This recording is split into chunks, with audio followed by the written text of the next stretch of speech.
que quieren empezar, pero la idea es hacer un breve repaso de esa clase hoy como para reforzar y después pasar a la segunda parte de la clase que va a estar asociada al mercado de dinero y a la política monetaria expansiva. Yo lo que no entendí bien es el ahorro con la inversión. Nosotros comúnmente también lo ponemos como el ahorro y la inversión. Sí. Hay Keynes dice, a ver, la teoría que la persona que invierte es la misma que ahorra. Y después también dice que,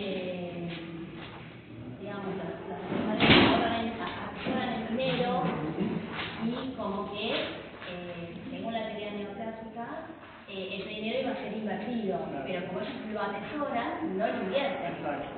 Y bueno, ahí me pierdo. Ahí te perdí un poco. Sí, es complejo. Es complejo la lógica. A ver, en principio, la teoría ortodoxa, la teoría neoclásica, dice que el ahorro es igual a la inversión, ¿no? Todo acto de ahorro se traduce automáticamente en un acto de inversión. Y además, para esta teoría, la causalidad es del ahorro a la inversión. Primero se ahorra, después se invierte.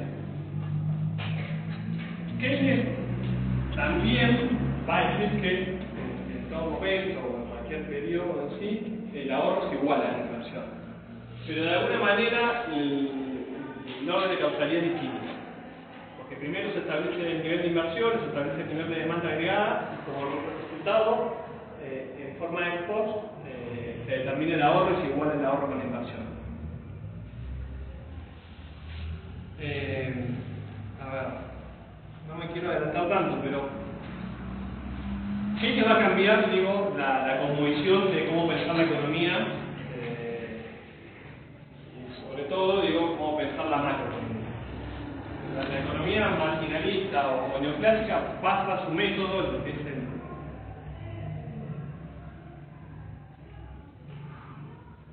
lo que es el método, si se quiere, o para simplificarlo, su visión parte del individuo, ¿no? De hecho, cuando hablamos o cuando conocimos la teoría o cuando desarrollamos la teoría del consumo, la del productor, cuando vimos las funciones, los determinantes de la oferta, de la demanda, vieron que básicamente se parte de los intereses que tiene un individuo en particular o una firma en particular, ¿no? Se determina cuál sería la función de reacción de la firma en relación al precio del bien, a los costos de producción, y de esa forma se establece el nivel de producción. Lo mismo el consumidor, ¿no? Se piensa que el consumidor va a demandar más o menos de acuerdo al precio del bien, de acuerdo a los precios de los bienes sustitutos, de los bienes complementarios, a los gustos.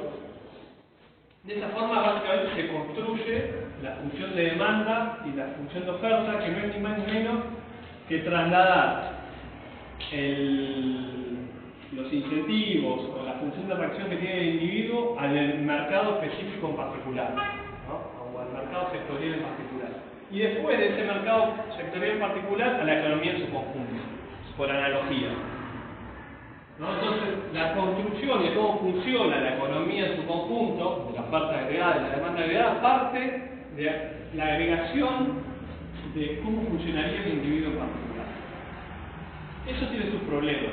De hecho, Keynes lo marca. Dice, para pensar la macroeconomía, para pensar la economía en su conjunto, no tenemos que pensar cómo actúa el individuo, porque en realidad, cuando sumamos todo, digo, los comportamientos terminan siendo distintos. Hay factores psicológicos, hay factores del mercado que juegan y que hacen que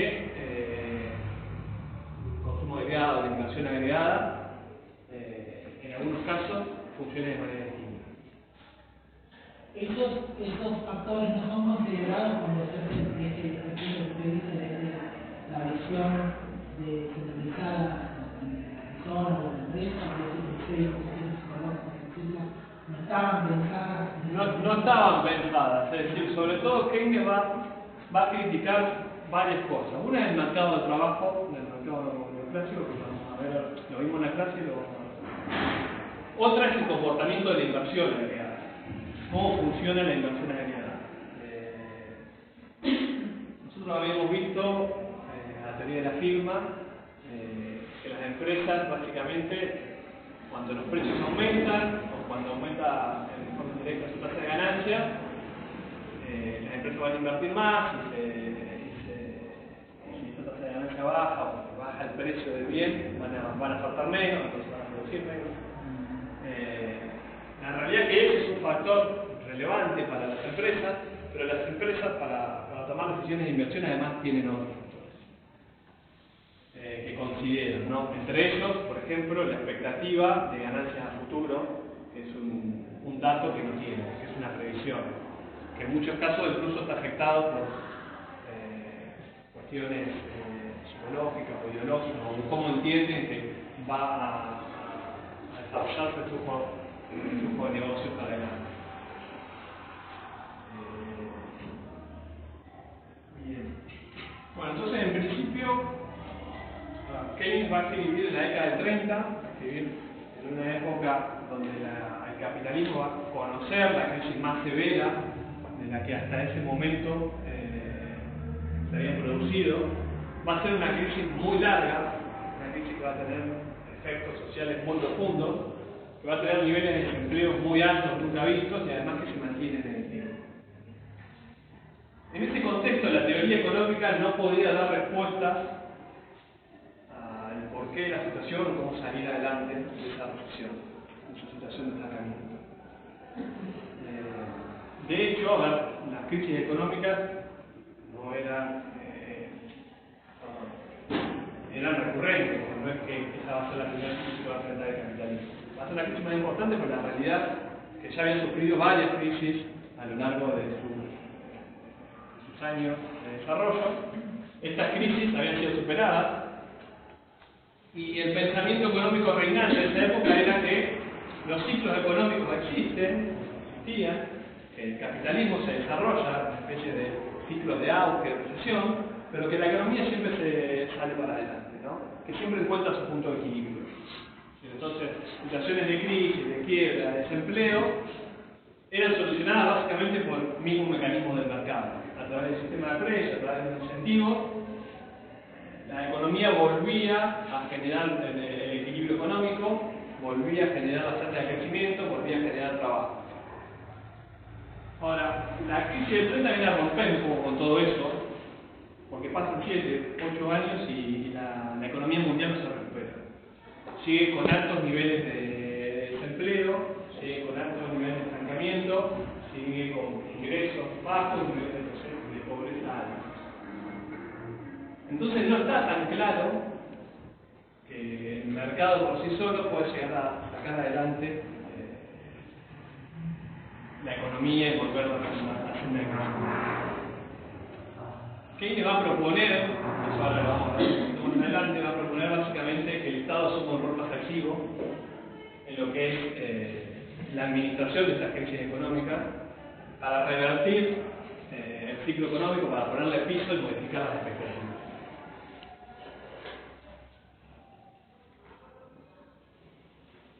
De hecho, también va a hacer críticas teóricas muy severas al funcionamiento de la economía, de la teoría económica vigente en aquel entonces.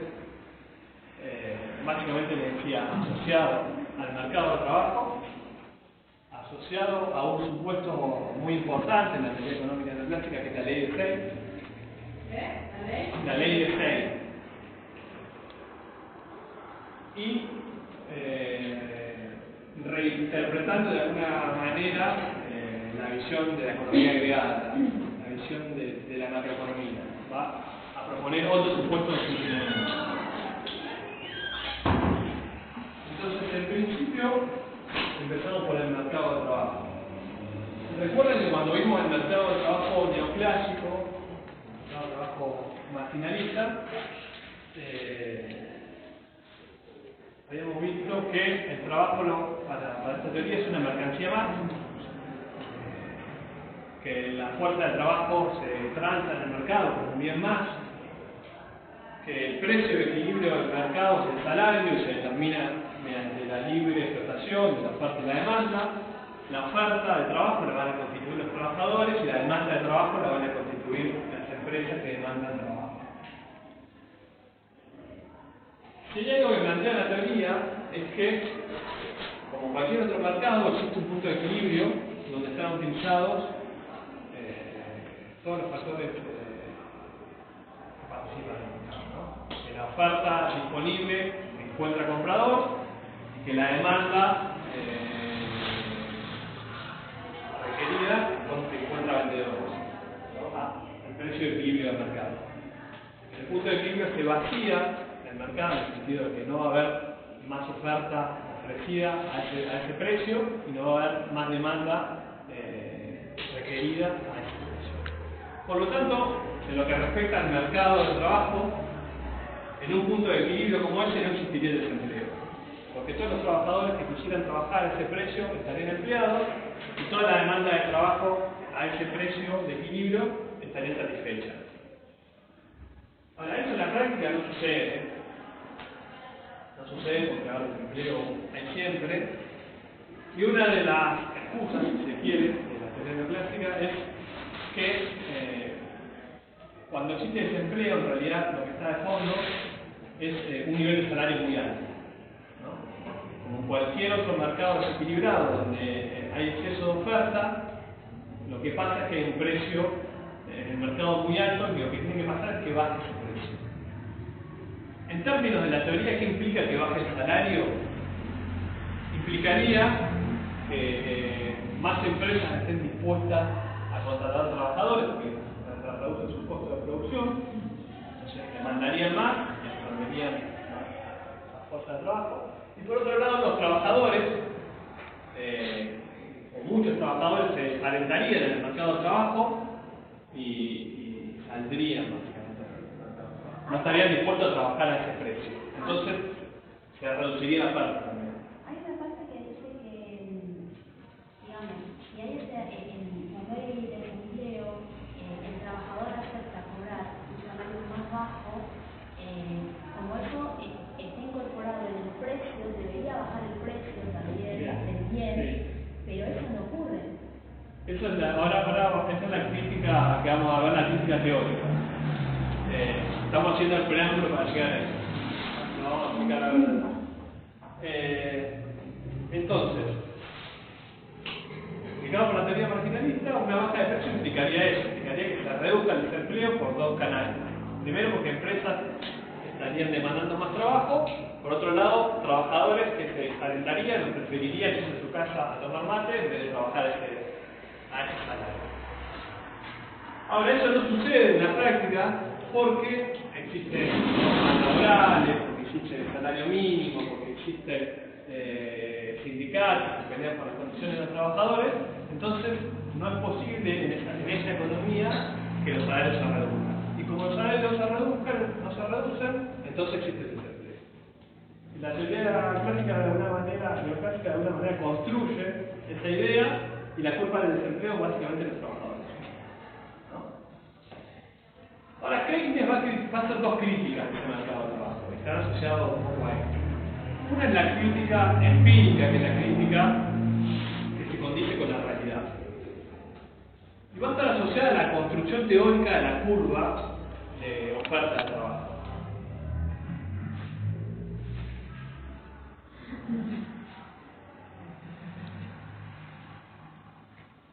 Y W es el salario en el mercado de trabajo y T es la cantidad de tiempo que los trabajadores asignan al trabajo. La curva de oferta tiene como un comportamiento así, ¿no?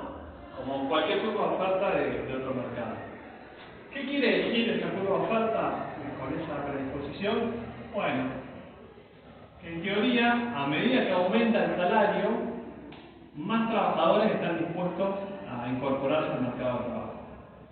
En caso contrario, cuando el salario se reduce, más trabajadores o menos trabajadores están dispuestos a trabajar. ¿Por qué? Porque no están dispuestos a trabajar por ese salario bajo. ¿No? Ese es el supuesto que está detrás de la curva de oferta marginalista. No, te iba a preguntar, no sé si tiene que ver con el salario nominal. eso es real, el salario es real. Ah, Ahora después hacemos una distinción sobre eso cuando veamos la crítica hacia la desempeño personal. Pero a lo que Keynes va a criticar de esta curva de oferta de trabajo es que no se condice del todo con la realidad este supuesto, sobre todo, que dice que cuando el salario baja, los trabajadores van a dejar de trabajar y se van a ir a su casa. O parte de los trabajadores se van a ir a su casa y se van a dedicar a los hijos. Y va a criticar este supuesto, que es muy importante en la construcción de esta teoría, básicamente porque cualquier trabajador, es decir, que vende y soporta trabajo en el mercado, es muy probable que su única fuente de ingreso sea el trabajo, sea el salario. Entonces, no hay tal decisión como trabajo o no trabajo. O por lo menos no hay tal decisiones en el mediano plazo. Digo, nadie puede, que no tenga capital, que no tenga otros recursos, que no tenga otros ingresos, vivir mucho tiempo sin trabajar. Porque básicamente, si no trabajás, si no generás ingresos, no vivís, no comés, no te vestís, no tenés techo, no tenés vestidos. Obviamente esto lo podemos pensar en el núcleo familiar, no necesariamente es una persona. Pero digo, cualquier familia necesita por lo menos una fuente de ingresos para vivir. Lo que yo entiendo es exactamente esa construcción de racionalidad que dice que disminuye, a medida que disminuye el salario, los trabajadores no quieren trabajar.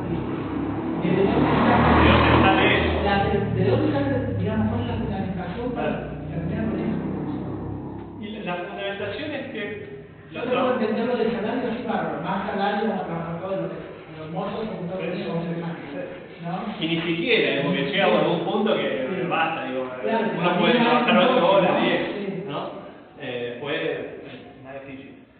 A ver, el supuesto que está detrás es que los trabajadores, cuando tienen que tomar la decisión de trabajar o no trabajar, se dirimen entre los beneficios que les genera el trabajo, que es básicamente los ingresos, ¿no? Que les permite comprar bienes y servicios, y la desutilidad del trabajo, que es básicamente no poder aplicar su tiempo al ocio, ¿no? Entonces siempre está ese trade-off, cuando tienen que tomar la decisión de trabajar o no trabajar, tienen que pensarlo en términos de lo que representa el trabajo en términos monetarios y lo que le quita en términos de ocio. Si el salario es muy bajo, esta relación tiende a tirarse para el lado del ocio. Y si es al revés, si el salario es muy alto, están dispuestos a trabajar más para tener más ingresos a una costa de sacrificar ocio. Ahora, esta construcción de alguna manera, por un lado puede ser cierta, porque a nadie le gusta trabajar, no es que a nadie le gusta trabajar, cualquiera tomaría la decisión o preferiría estar haciendo otras cosas antes que trabajar. Como dicen comúnmente, prefiero vivir un plan social sin trabajar que me paguen 2 manos en una fábrica. Claro. Pero hay esos razonamientos traídos al día de hoy, ¿no? Sí, es que en realidad es como un razonamiento de alguien que vive de renta, ¿no? Alguien que tiene solucionada la vida, que tiene un ingreso mínimo por el cual le permite vivir. Muchas veces son los discursos de otros sectores que no son populares, es decir, Claro. que no trabajan porque tienen un plan. Igual estamos hablando del año Sí, 1930. cada tanto surge esa construcción y en parte, bueno, asume que con el plan social te alcanza, ¿no? Yo creo que no alcanza. Igual estamos hablando del 1930, donde se supone que el salario era justamente cumpliendo las necesidades básicas del individuo. Entonces, el agregado de trabajar o no trabajar de más era un valor agregado, justamente, no solamente de no tener ningún tipo de ingreso, sino tener un ingreso y decir, yo prefiero no trabajar 10 horas, trabajo 6, cubro lo que yo necesito y después disfrutar 4 horas más. Sí, lo podemos pensar en términos, a ver, este gráfico, digo, pensar la oferta de trabajo la podemos pensar en cantidad de personas o cantidad de horas que las personas asignan. La realidad es que tampoco eso es muy visible, digo, porque tampoco nadie decide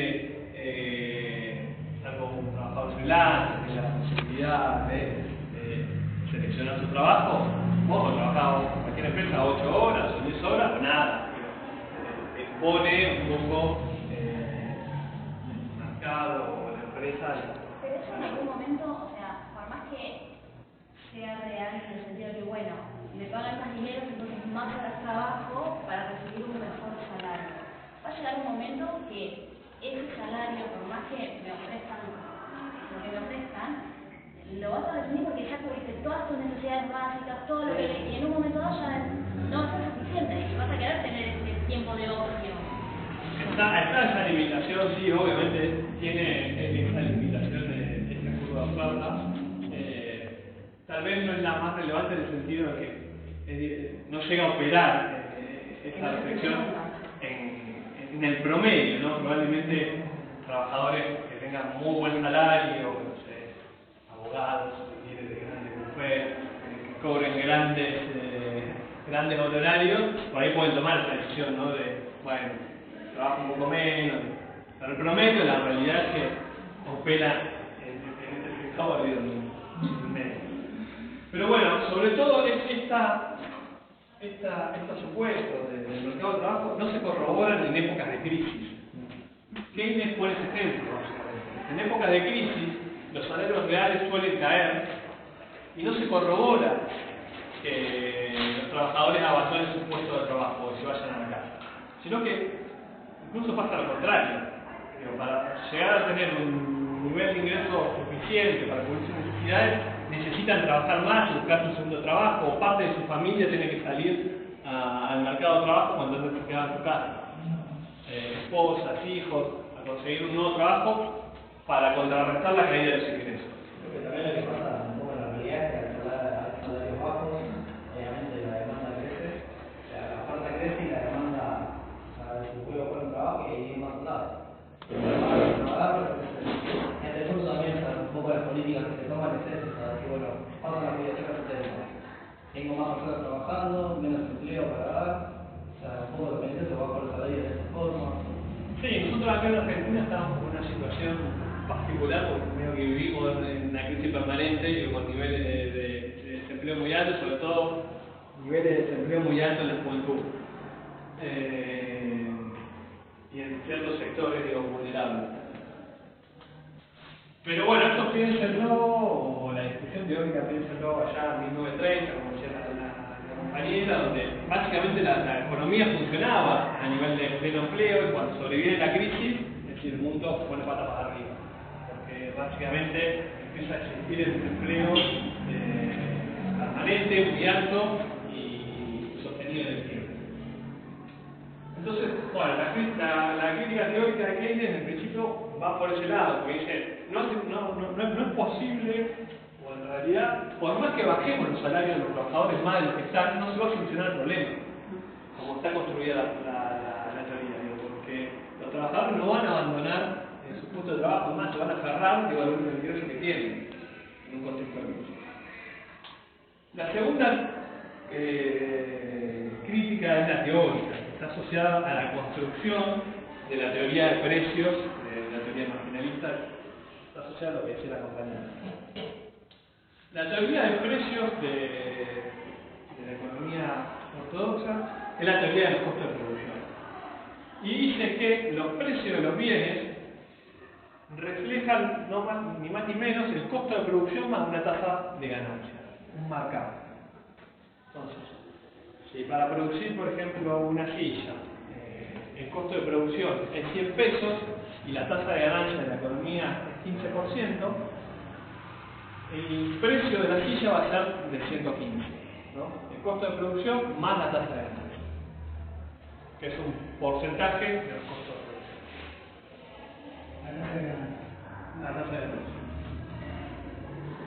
Entonces, lo que Keynes va a decir es que si los trabajadores se bajan el salario, que es una parte muy importante de los costos de producción, deberían también caer los precios de la economía.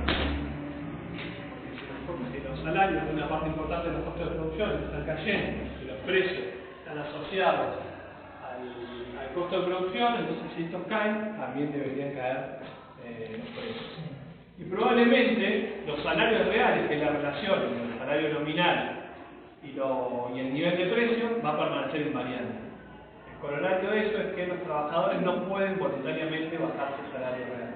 Por más que quieran, por más que se bajen los salarios nominales, o como está construida la teoría de precios y como está determinado el salario real, no podrían bajar su salario real. Hagamos un ejemplo, si quieren, numérico para verlo. La teoría de los costos de producción entonces te dice que el precio de los bienes refleja el costo de producción de ese bien más la tasa de ganancia, ¿no? P va a ser el precio del bien, C va a ser el costo de producción,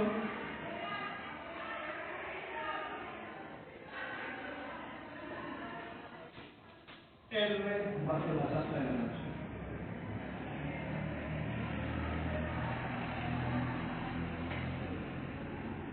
En el ejemplo que di recién, los costos de producción son 100, la tasa de ganancia 15%, vamos a ponerle de 10 porque va a ser más fácil de Yo ya digo que no había entendido graficar. que es el Word, que es parte del Word. Este ejemplo está en un Word, en una nota de clase, lo pueden ver. Tengo una consulta, el 1, ¿como fuera el producto? O sea, ¿se vendría como representar el producto o qué? No, el 1 es una factorización, que dice en matemática.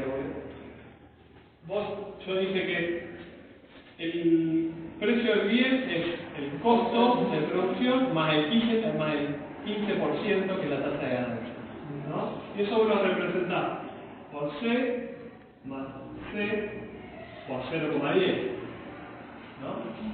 El costo de producción más el 10% del costo de producción. Esta es la expresión. Ahora, esta expresión la puedo factorizar de esta forma. ¿Sí? Esa es la cuarta matemática de secundaria.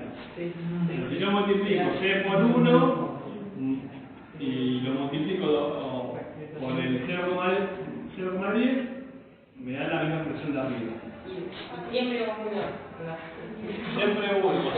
Cuando tengan que aplicar un porcentaje, cuando tengan que aplicar el incremento de un determinado porcentaje a un cierto nivel de precio, lo que sea, va a ser forma similar a esta, ¿no?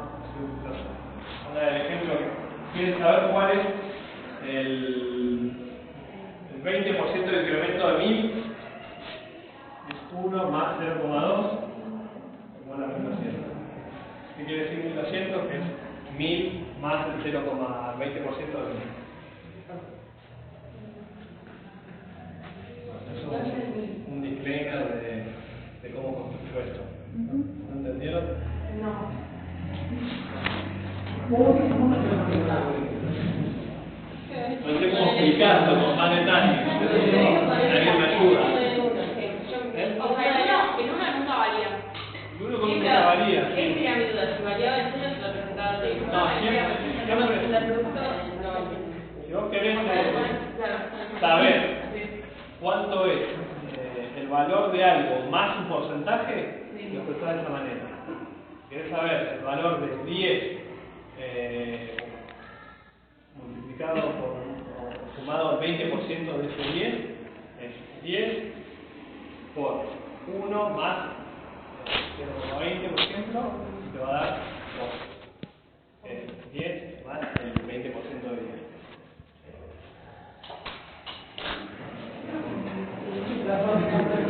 Pero bueno,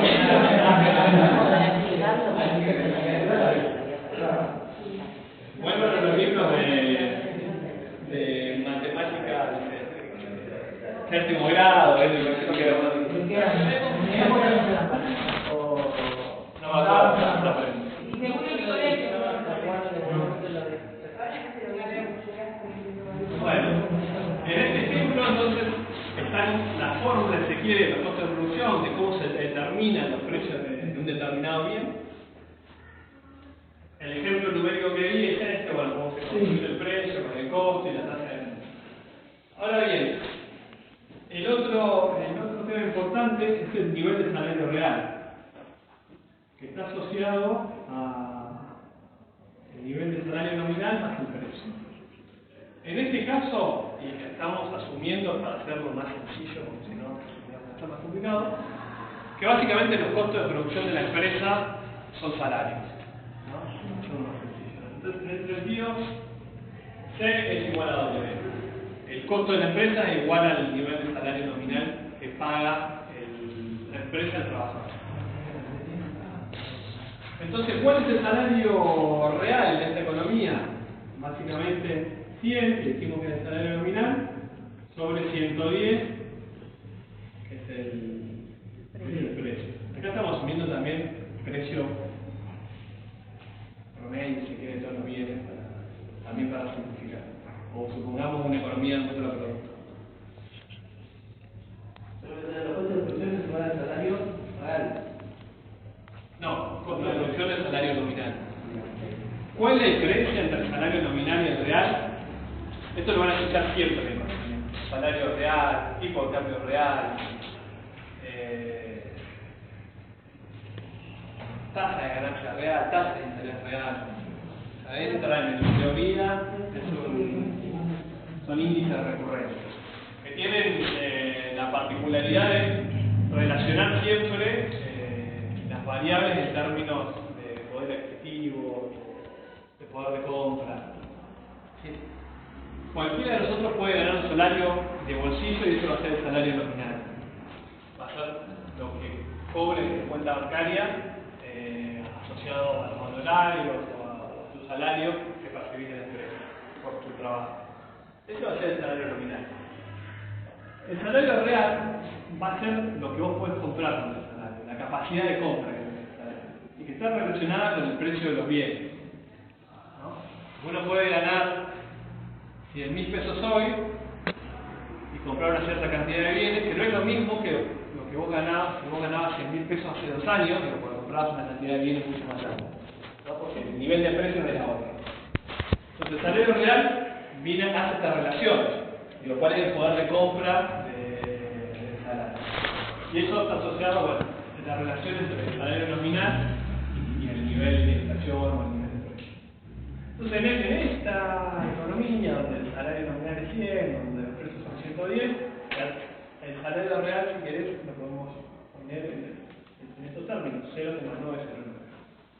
Pero pregunta, porque hay algo que acá está confundiendo. Acá dice costo igual a la W, que es el salario real. Nominal. Y allá, porque la misma W es real. No, porque esto es el W sobre P. Si querés lo podemos poner así, salario real, Bueno, que es W sobre P. La relación del salario nominal con el nivel de precio. Ahora, hagamos el ejercicio de mover el salario real. Supongamos que los economistas de la época de Keynes decían hay que bajar el salario para que el mercado de trabajo encuentre el equilibrio, ¿no?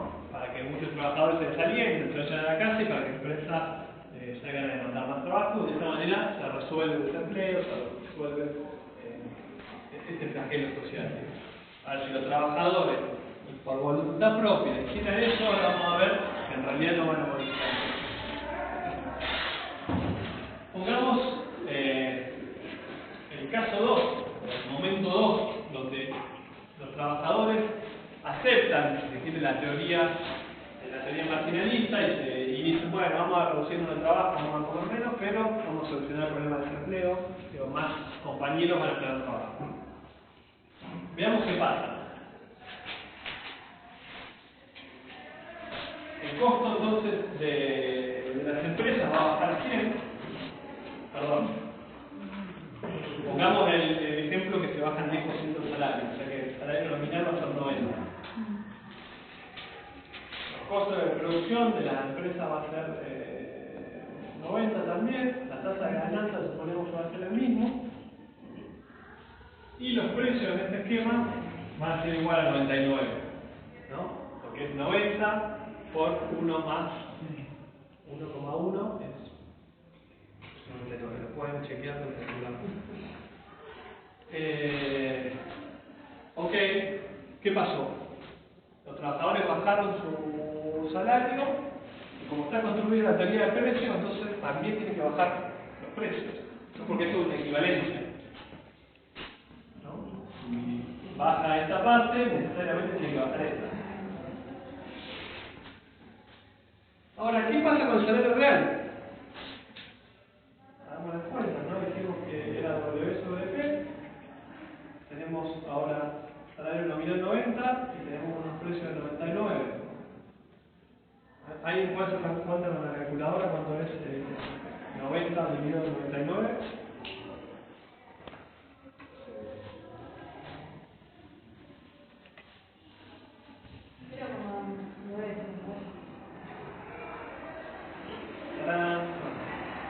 Son iguales. Es decir, en los dos casos, el salario real permaneció invariable, a pesar de que los trabajadores bajaron su salario nominal, por cómo está construida la teoría, no pudieron modificar su salario real. O sea que estamos en la misma situación que en el principio.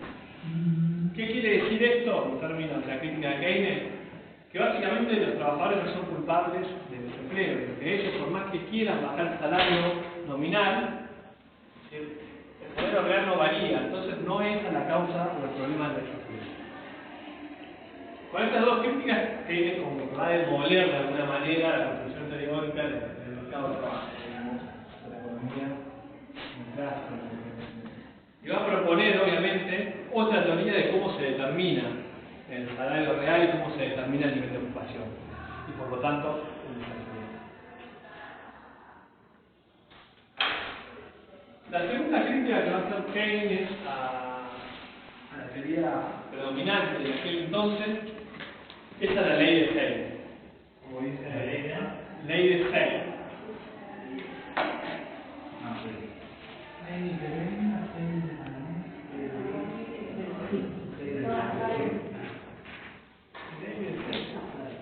Hale es un economista francés de la primera ola de la economía política de la época de Smith, de Ricardo, y establece una máxima que va a estar implícita a lo largo de los años en la teoría económica, que es, y por ahí ya lo escucharon hablar en algún texto de economía, que es que la oferta genera su propia demanda.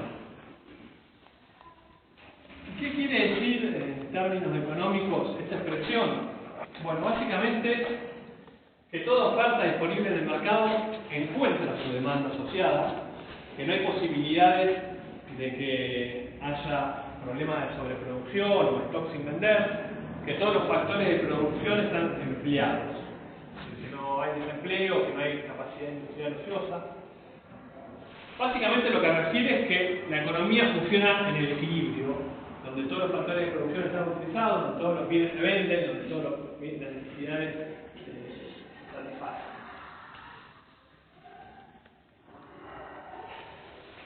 Básicamente también quiere decir, en términos macroeconómicos, que no hay problema de coordinación en la economía. Así que los miles de productos que hay, los millones de trabajadores que hay, las miles de empresas que hay, de alguna manera coordinan a través de la mano invisible del mercado y logran equiparar sus expectativas, sus demandas, necesidades. De esta forma la economía opera o tiende al equilibrio. A ver, ¿qué va a criticar esta lógica? Sobre todo que no va a aplicar en contextos de crisis. En contextos de crisis tenemos graves fallas de coordinación en la economía. Tenemos gente que quiere trabajar y no consigue empleo. Tenemos empresas que quieren vender más y no pueden. Empresas que quieren producir más y no pueden. Que quieren contratar trabajadores para aumentar la producción y no pueden porque no encuentran demanda. Trabajadores que quieren trabajar más, decía, y no pueden porque no encuentran demanda para su fuerza de trabajo.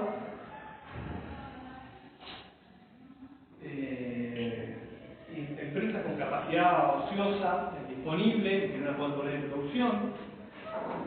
Comerciantes que tienen productos en stock y no los pueden vender. bancos y prestamistas que tienen capital disponible y no lo pueden colocar. Es decir, es un contexto donde todos están dispuestos a ofrecer y a demandar más, pero sin embargo no sucede. No sucede porque hay una falla de coordinación, hay un problema en el medio que está generando que la economía básicamente esté en recesión, esté en un contexto de crisis. Dijo que los bancos no tienen a quién prestarle plata en la época de crisis. Sí, sucede. No es la verdad. Sucede que hay recursos ociosos, que hay capital que no está invertido. Puede pasar en los bancos, pero puede pasar también en ahorros personales. ¿Por qué? ¿Porque no se cobra? No, porque digo, no hay mercado que lo demande. Es decir, en un contexto de crisis no hay empresas invirtiendo, por ejemplo. Hay empresas básicamente en posición defensiva. Si no hay empresas invirtiendo, no hay empresas demandando préstamos. Si no hay empresas demandando préstamos, el capital es ocioso. Sí, quizás el nivel de lo que una persona puede pedir un préstamo para llegar a fin de mes no puede la UPA. Y pensarlo en su conjunto, ¿no? El mercado en realidad, el mercado de crédito opera con millones de individuos, empresas, negocios. En este contexto de crisis, todos se achican. En la economía, en los ciclos máximos, puede ser. Claro. Sí, puede ser porque no llegan a fin de mes, pero A eso le digo, claro. no te va a mover el interés. Claro. Claro. O sea, va a ser una parte, pero no te va a llegar a compensar. Claro.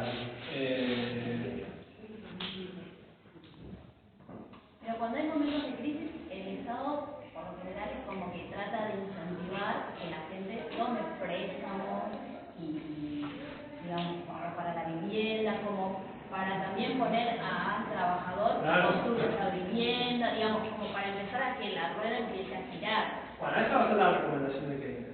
Si no estaba tan presente en la década del 30, ¿no? El Estado puede jugar un rol en la economía. Ahora lo vamos a ver.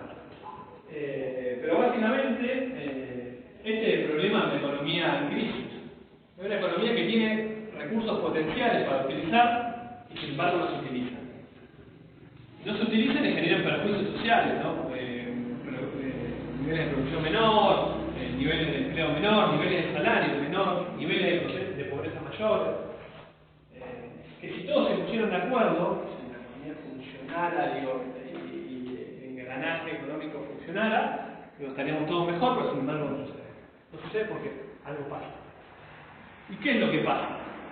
Keynes lo que va a decir es que, repensando la economía en esto que decía, cómo funcionan los agregados económicos, es que en general cuando hay bajos niveles de producción y cuando hay bajos niveles de empleo, es porque la demanda efectiva, porque la demanda agregada está en un nivel bajo.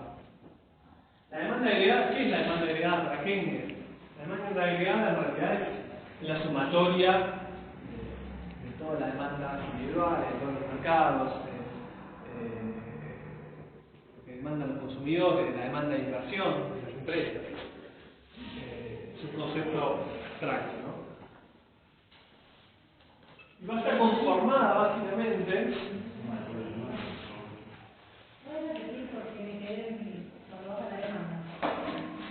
No, Cuando baja de demanda era, ¿no? De producción, ¿no? Producción y empleo. Es porque la demanda agregada. Decía Keynes que cuando hay niveles de producción bajos, cuando hay niveles de actividad baja, cuando hay niveles de empleo bajo, es porque hay una baja demanda agregada. Y para la economía neoclásica o la economía ortodoxa, si se quiere, el orden de causalidad es inverso que plantea Keynes. Para la teoría neoclásica primero se produce y después se demanda, ¿no? Entonces primero se produce y después se consume. Keynes va a decir el orden de causalidad es al revés. La demanda agregada va a liderar la batuta y el nivel de producción se va a establecer de acuerdo al nivel de demanda agregada que haya. Entonces, cuando tenemos un nivel de demanda agregada bajo, es decir, el nivel de producción va a ser bajo, y el nivel de empleo va a ser bajo. Si el nivel de empleo es bajo, aumenta el desempleo. Y va a decir que la demanda agregada va a estar compuesta por el consumo agregado, por la inversión agregada y por el gasto público.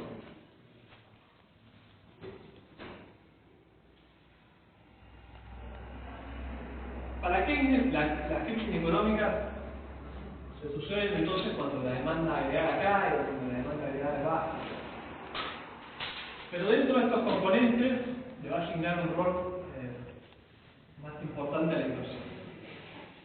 Porque va a decir que el consumo agregado en general es estable en el tiempo. Que las personas tienen una cierta propensión a consumir, que en promedio, personas en general, ¿no? En promedio de la población, tiene un cierto nivel de ingresos, ese ingreso tiene una parte a consumir y una parte a ahorrar, y que eso es rentable en el tiempo.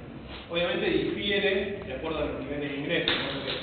Porque va a haber personas que consuman todos los ingresos que tengan y no tengan capacidad de ahorro, básicamente las personas sobre todo que tengan ingresos bajos, pero va a haber personas que tengan ingresos más altos y que además tengan un cierto nivel de consumo y además ahorro.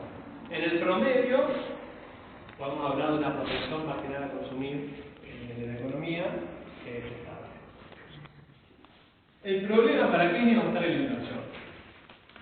Porque la inversión va a ser volátil, va a fluctuar, va a depender de las expectativas, de lo que piensen los empresarios del futuro, de cuánto van a vender, de cómo le va a ir. Van a jugar factores psicológicos ahí también.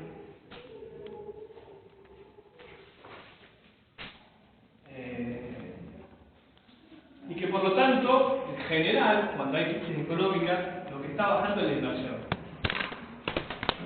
Baja la inversión agregada, la inversión en conjunto de todas las empresas fuera del país, y esto hace que se haga la demanda agregada. Es más, ese nivel de inversión puede permanecer bajo durante mucho tiempo, y eso va a hacer que el nivel de demanda agregada sea bajo. Que por lo tanto, los niveles de ingresos, de producción, de empleo también van a ser bajos. Y esta es la fuente del desempleo. Entonces, ¿cuál es la solución que vamos a poner? El físico sabe, sí. Antes de que siga, la G, ¿qué significaba? Esto es gasto público. Gasto público. Si quieren asociamos al gasto público, Ahora lo iba a hacer. ¿Qué va a decir? A ver, hay un componente de la demanda agregada que es volátil, que es la inversión, que está asociada a la naturaleza del ciclo de negocio de la economía. La realidad es que, de acuerdo a las expectativas, de acuerdo al ciclo, de la innovación tecnológica, ¿no? El nivel de la tasa de interés, un montón de cosas, de la formulación de las expectativas que sean los empresarios a futuro, en algunos momentos va a haber más inversión, en algunos momentos va a haber menos. Él habla de los animal spirit, de condiciones psicológicas que están en el mercado, que incluso trascienden a los hombres de negocios, digo, que son expresiones de una época, que pueden hacer que la inversión sube o baja y que eso afecte la demanda agregada. Ahora, el problema es que cuando tenemos una crisis, se genera una espiral descendente y se producen o se retroalimentan expectativas negativas.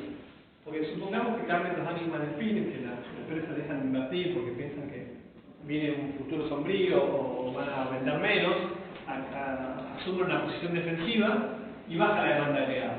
Cuando baja la demanda agregada, va a bajar el nivel de producción, va a caer los ingresos, va a caer el nivel de empleo, van a caer los salarios, van a caer las ventas, la inversión va a caer de nuevo, va a caer la demanda agregada más, y así se genera una espiral descendente que puede no tener fin, ¿no?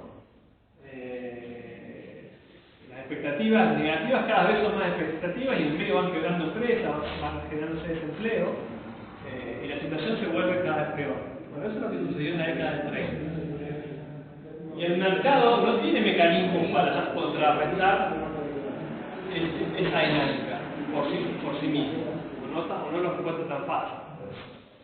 Entonces, Keynes lo que va a decir es que ahí hace falta el rol de un agente, un jugador, con la capacidad suficiente para revertir las expectativas, para ponerle piso a la crisis y contrarrestar la caída de la inversión. Y esa puede ser el Estado a través del gasto público, ¿no? El Estado asumiendo el rol de moderador del ciclo económico, el Estado inyectando recursos a través del gasto público, realizando inversiones, realizando obras, compra de equipamiento, transferencias, subsidios, en momentos de crisis, que permitan contrarrestar la caída de la inversión y permitan que la demanda agregada sea más robusta. Probablemente no esquive la recesión económica, pero sí le va a poner un peso, un piso, y probablemente cambien las expectativas también. Digo, no permita que se genere esta espiral descendente de cada vez estamos peor. En ese sentido, básicamente todo va a tener dos herramientas de intervención a través de la política fiscal, que va a ser la política de gasto, que era como le decía, ¿no? Aumentar el gasto público en contexto de crisis económica para revertir el ciclo económico a través de obras públicas, subsidios, transferencias, equipamiento, inversiones. Y por otro lado también va a tener la política de ingresos, que es la política tributaria. También el Estado puede, en estos contextos, bajar los impuestos para que haya más dinero disponible en la economía, en las familias, en las empresas, para poder consumir más o poder invertir más. Esa es como la segunda variante. Ahora, no es la más recomendada porque en general uno puede bajar impuestos y generar ingresos en las familias, disponibles en las familias, en las empresas, pero eso no necesariamente te garantiza que eso revuelque el consumo de inversión.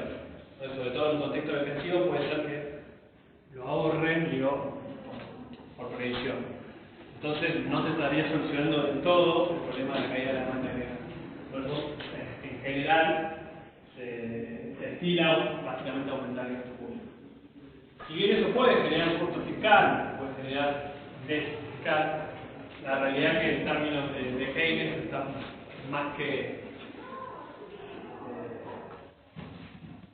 compensado por el efecto que va a tener macroeconómicamente. Sobre todo porque si la economía vuelve a crecer, se van a generar mayores ingresos y además el Estado va a recaudar más. De alguna manera va a recuperar parte de los recursos.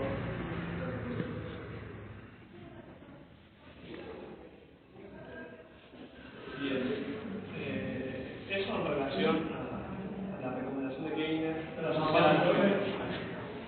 tan fácil? Sí, bueno, la verdad que es bastante difícil, estamos todos nosotros en el medio, ¿no?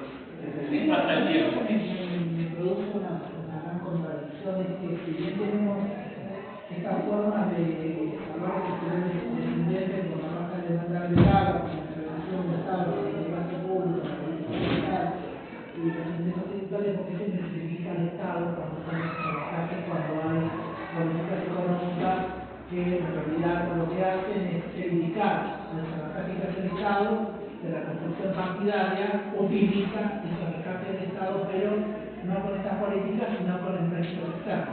¿Entiendes lo que digo?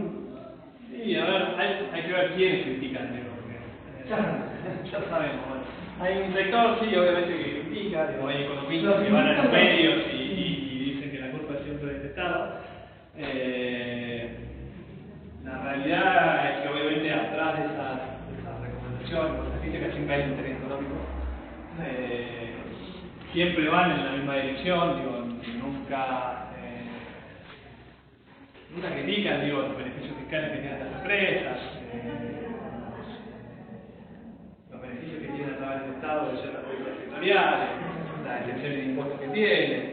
Se critican cuando el Estado gasta en un cierto sector y dirigido a una acción circular. Y yo creo que tenemos que pedir un réquisito, en vez de hacer políticas tributarias para bajar el impuesto a la población, se les sube los impuestos a esos grandes empresas que tienen justamente muchísimos permisos por parte del Estado en cuanto a los derechos. Es una manera de financiar a esta política fiscal expansiva. Uno puede financiar con endeudamiento interno, con endeudamiento externo, la puede financiar con básicamente tributarios los grandes contribuyentes.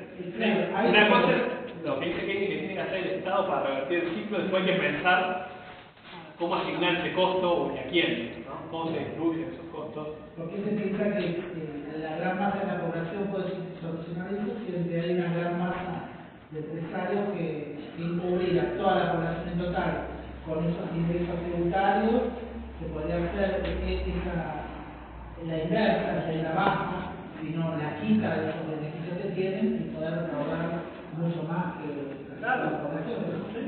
Keynes tiene la piedra y esconde la mano, o sea, dijo, se puede hacer esto, ahora, Sí, ¿cómo? es que Keynes sea un marco para solucionar el problema de la crisis, ¿no? El problema macroeconómico, que es cómo se genera y cómo es su solución.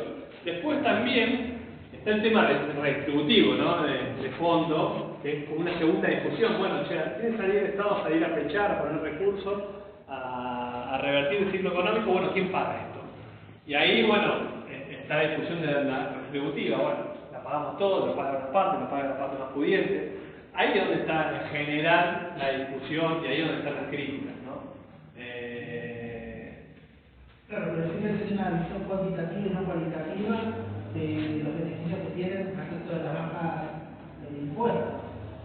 Es más fácil decir que por cantidad se le baja más a una población cuando es muy poquito lo que se puede recaudar en esa baja, cuando si le quitamos esos beneficios a los grandes empresarios es mucho más la calidad de recupero. No, bueno, de hecho fue parte de la discusión esa que hubo en el Congreso cuando se desarrolló el impuesto a la riqueza, ¿no? Sí. El impuesto a la riqueza viene asociada a un periodo de crisis que fue la crisis del COVID, donde el Estado desarrolló un esfuerzo enorme en términos fiscales. Básicamente hizo esto, ¿no? En un contexto donde se caía el nivel de producción, el nivel de actividad, porque básicamente las fábricas, los comercios estaban cerrados. El Estado salió a poner recursos, no solo para en términos individuales que la gente llegue a fin de mes, que ciertas actividades no se pierdan, sino para sostener la demanda real.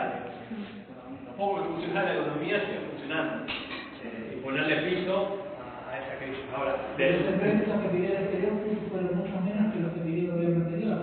no se pidieron, de hecho, préstitos. Peor todavía. Porque no tenemos capacidad hoy no nos cuesta nadie, ¿no?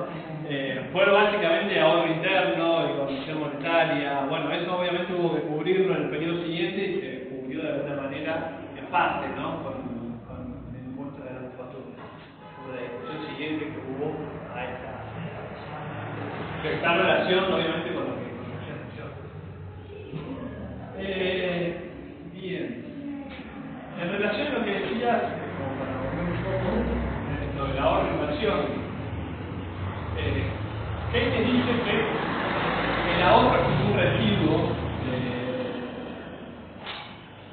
de la economía, ¿no? Que primero se establece el nivel de demanda agregada, en la que este nivel de demanda agregada se establece por el nivel de consumo, el nivel de inversión y el nivel de gasto público, sobre todo este factor, no se determina la demanda agregada, y el ahorro va a ser un porcentaje de esa demanda agregada, ¿no?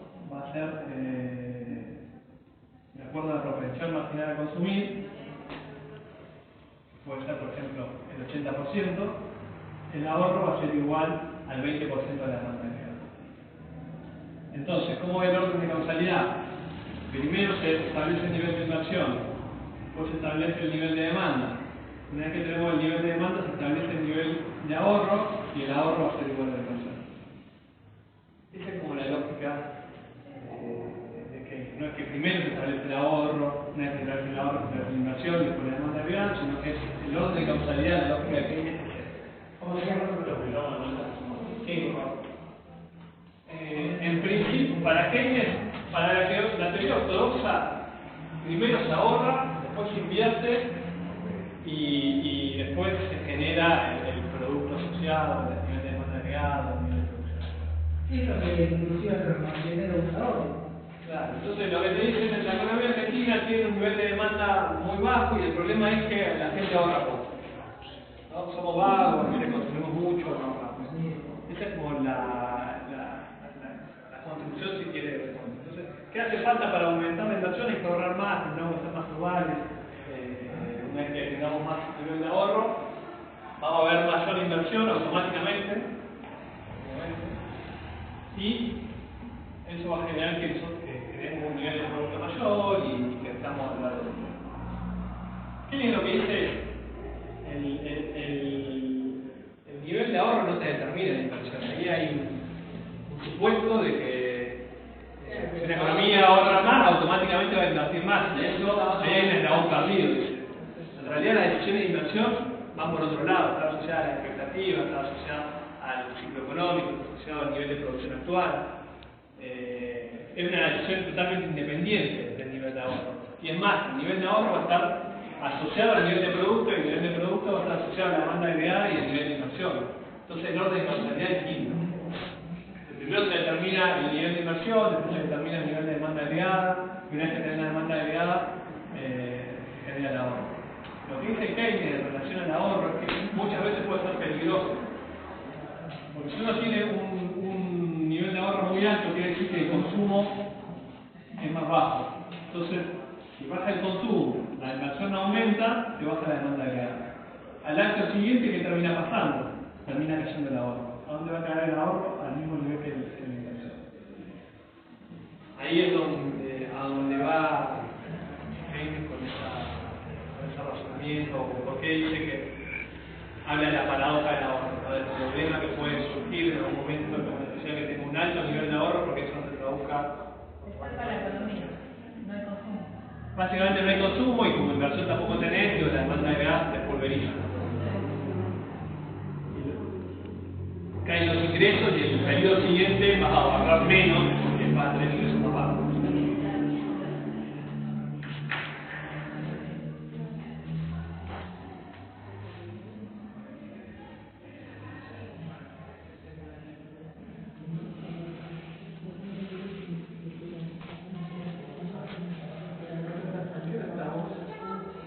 ¿Quieren hacer un break y seguimos con la segunda parte del curso?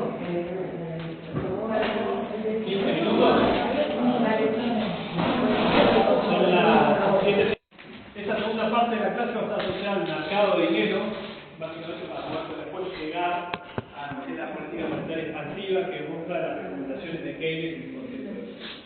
Pero antes es importante que sepamos o tengamos una noción de cómo funciona el mercado de dinero.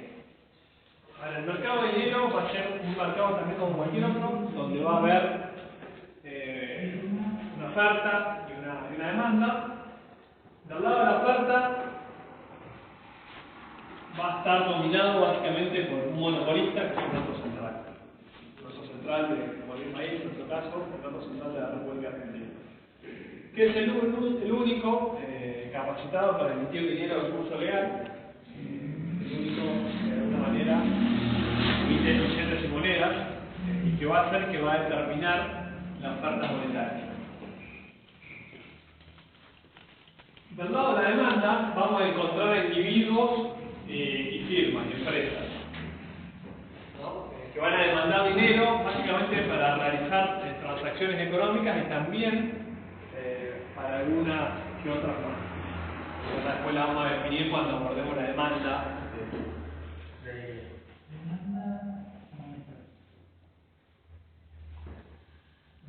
Una consulta. En algún momento está establecido que el dinero que está dentro del país, su respaldo sería en oro. Ahora, hoy, ¿cuál es el respaldo? El patrón oro que existía en ese momento. Hubo distintos momentos asociados al sistema financiero mundial y argentino. Sí. En términos mundiales, antes funcionaba el patrón oro, donde había una plena convertibilidad de billetes de monedas con el oro, básicamente. Después de Bretton Woods, que después de la Segunda Guerra Mundial, se establece como se modifica el sistema monetario mundial y el dólar pasa a ser reserva de valor de todos los demás bancos centrales, de referencia. Después de la crisis del 70 se rompe el proceso de Bretton Woods y cada uno de los países tiene respaldo su política monetaria, su moneda, en lo que quiere. Básicamente, los países como el nuestro necesitan de reservas internacionales de alguna manera para respaldar la base monetaria, el circulante en pesos, pero no necesariamente no hay ningún patrón de convertibilidad, ninguna regla de convertibilidad. Sí la teníamos en la década del 90, hoy no la tenemos. No es que para emitir una cierta cantidad de dinero tiene que haber un respaldo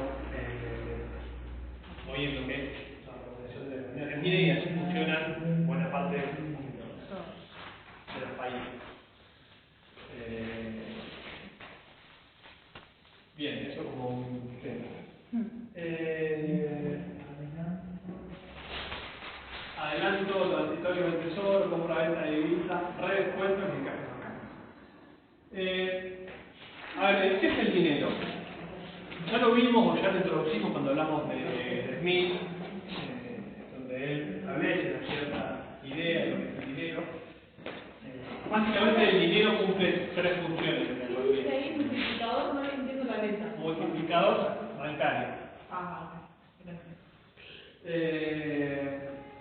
El dinero, decíamos, cumple tres roles fundamentales en cualquier economía. Una es la de funcionar como medio de intercambio, ¿no? Nosotros para comprar y vender cosas realizamos intercambio de mercancías a través del dinero, ¿no? Si somos productores de mochilas y queremos comprar marcadores, básicamente vamos al mercado, cambiamos nuestra mochila por dinero y con ese mismo dinero compramos marcadores. Es una manera eficiente de intercambiar mercancías. Funciona como un medio de intercambio. Está relacionado con el segundo factor del dinero, segunda característica, que es la de ser unidad de cuenta. Unidad de cuenta. El dinero es unidad de cuenta. Es decir, nosotros cuando intercambiamos cosas, lo hacemos a través de una regla de intercambio, y esa regla de intercambio, haciendo distintos bienes, está reflejada en dinero, ¿no? Básicamente los precios de las cosas es la unidad de cuenta que tienen las distintas mercancías y es el valor que se le asigna a las distintas mercancías. Entonces sabemos que una silla vale 5.000 pesos, una mesa vale 20, una mochila vale 5.000 pesos, un kilo de tomate vale 200 pesos, y así.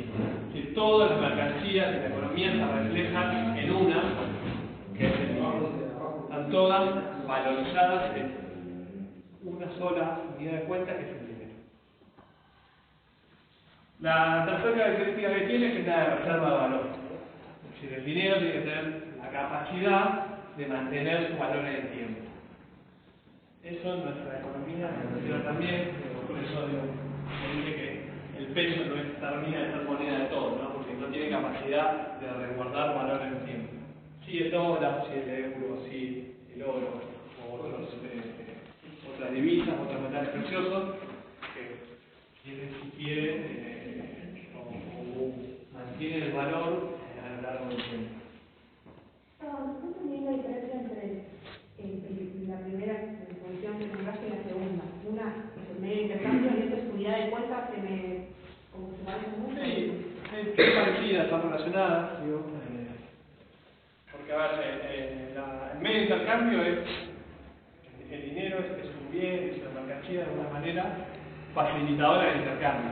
Para cambiar tomates por carne, o carne por lechuga, o lechuga por un auto,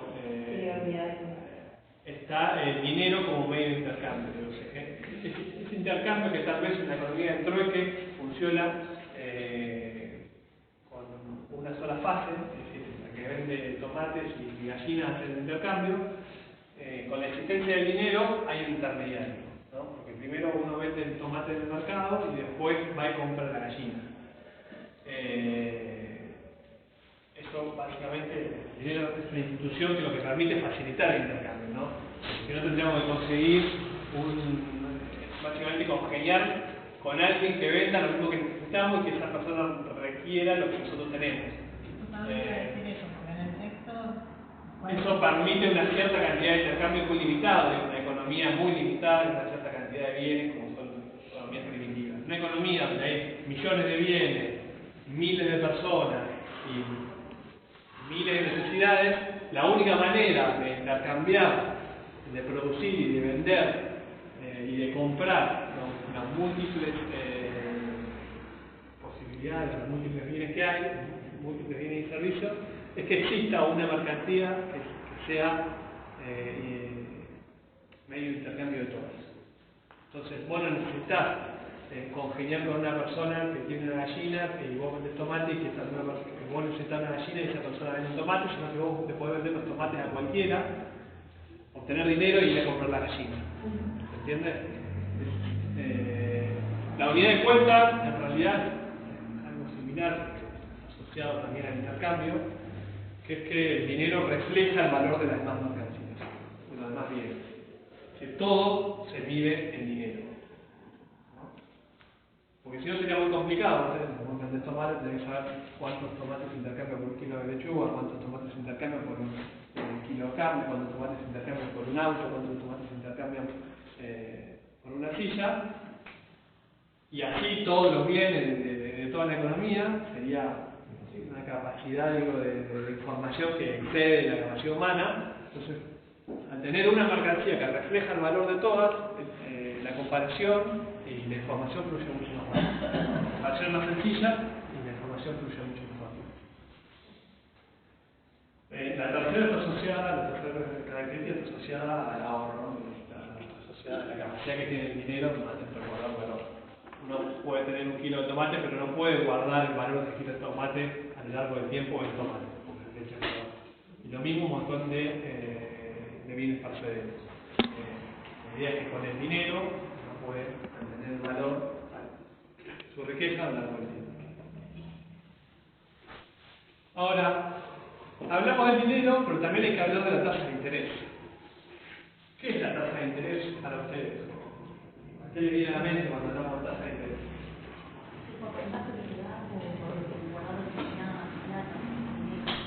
Bien, eso sí, por el caso sí. Ahora se llama el tema de la reserva de valor.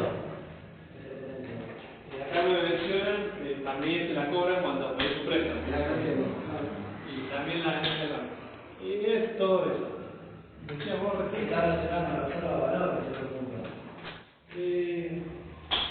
¿En qué sentido? Digamos, en la economía variable, digamos, para poder mantener el valor de la plata, porque se la tengo guardada, bueno, hay una inflación, habla de la tasa de interés, no Mantener ese valor. Sí, está bien. La tasa de interés sería como un reflejo del tiempo, ya sea para más o menos adelantar el dinero, es un tiempo que estoy adelantando, entonces estoy cobrando una tasa de interés, es el reflejo de ese tiempo. Bien, también es una situación interesante. A ver, en términos generales, la tasa de interés se la considera como el precio del dinero, ¿no? Si uno necesita dinero y no lo tiene, es el precio que tiene que pagar para tener dinero, ¿no? Tiene que pedir un préstamo, el préstamo tiene asociado un costo, ese costo es la tasa de interés. Entonces, para obtener dinero, si no tenés, en principio tenés que pagar una tasa de interés. Lo mismo si tenés dinero y lo querés prestar. Es decir, para darle el dinero a alguien más, vos vas a cobrar una tasa de interés. Ese costo, o ese ingreso, va a ser la tasa de interés, no te va a ser el precio, vos le ponés a tu dinero, para dárselo a alguien más, durante una cierta cantidad de tiempo.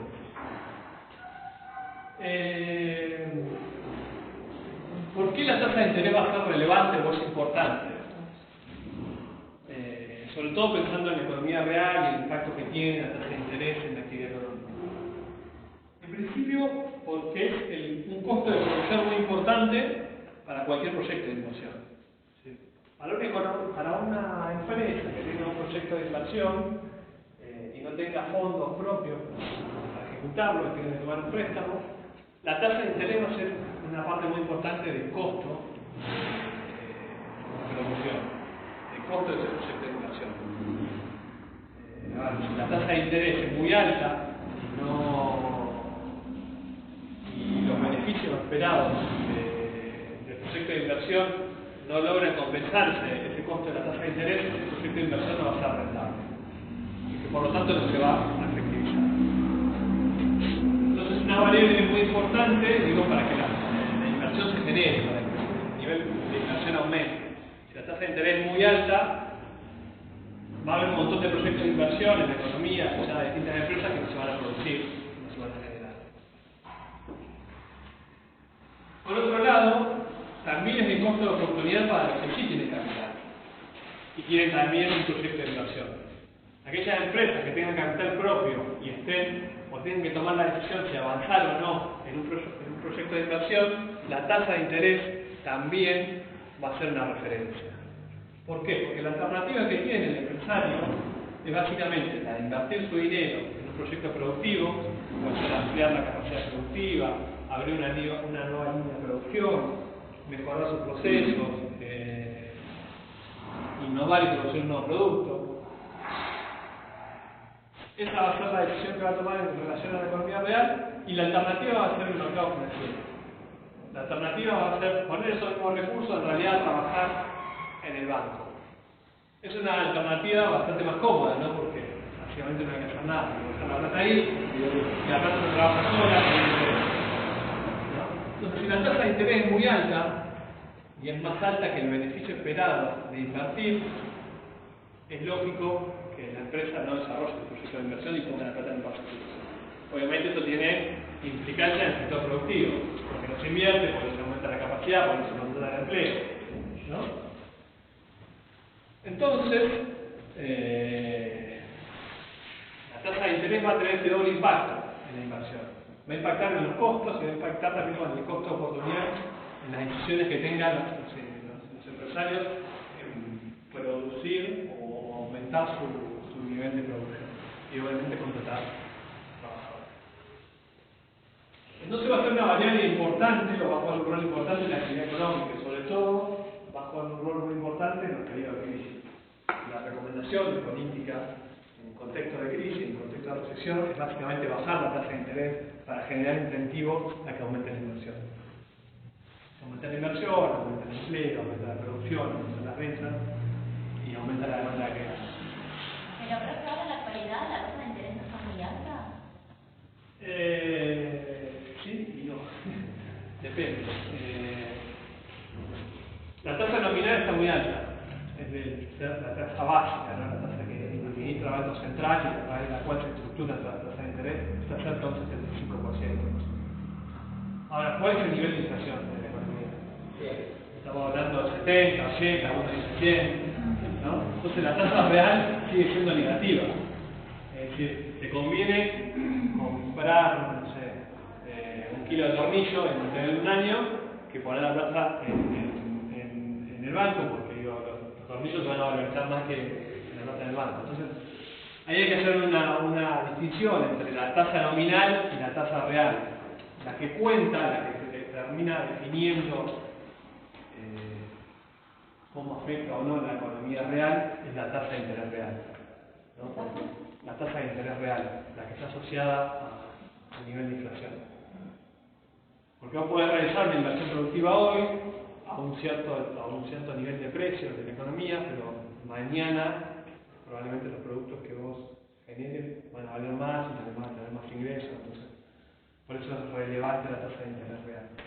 Pero la realidad es que la tasa nominal sí está muy alta, está en 75, de alguna manera está asociada al nivel de precio que tiene la economía, al nivel de nominalidad que tiene la economía, y está aumentando también hace varios meses, básicamente para intentar alcanzar la inflación. Hay otro condimento que no hablamos hoy acá, lo vamos a ver más adelante, que es el precio del dólar, ¿no? La tasa de interés también es una alternativa de inversión que tiene el empresario, ¿no? Además de invertir en la economía real, puede poner su plata en el sistema financiero en pesos, la tasa de interés en pesos, o puede comprar dólares. Entonces, levantando la tasa de interés en pesos, lo que se busca es incentivar la plata en dólares. Esos son los múltiples problemas que tiene la Argentina y que la política económica busca hacer equilibrio y de alguna manera evitar daños mayores. Pero bueno, volviendo al mercado de dinero, decíamos que el Banco Central va a ser quien establezca la cantidad de dinero que va a estar dentro de sus potestades. Y básicamente va a establecer la cantidad de dinero para incluir en la tasa de interés. Ahora vamos a ver cómo se genera la tasa de interés. interés y lo que es el equilibrio entre la demanda de dinero y la falta de dinero. Pero básicamente, modificando la cantidad de circulante, la cantidad de dinero va a influir en la tasa de interés. Chao. Y va a tener básicamente 4 instrumentos. En principio 3. Ahora después vamos a 4. Esos 3 instrumentos, o herramientas de política monetaria, van a ser la compra y venta de divisas, los adelantos transitorios al tesoro y los redescuentos al sector privado, específicamente al sector bancario. Cada una de estas herramientas, con cada una de estas herramientas, el Banco Central interactúa con agentes distintos de la economía.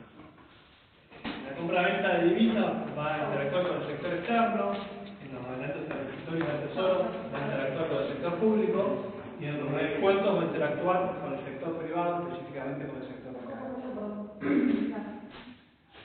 ¿Compra y venta de divisas? Decía que el Banco Central, ahora vamos a desarrollar cada una de estas herramientas, tiene 3 herramientas de intervención para incrementar o disminuir la base monetaria. Una es la compra-venta de divisas, otros son los adelantos transitorios al tesoro y otros son los redescuentos. ¿No decías que con comprar esta divisa se relaciona con el mercado externo?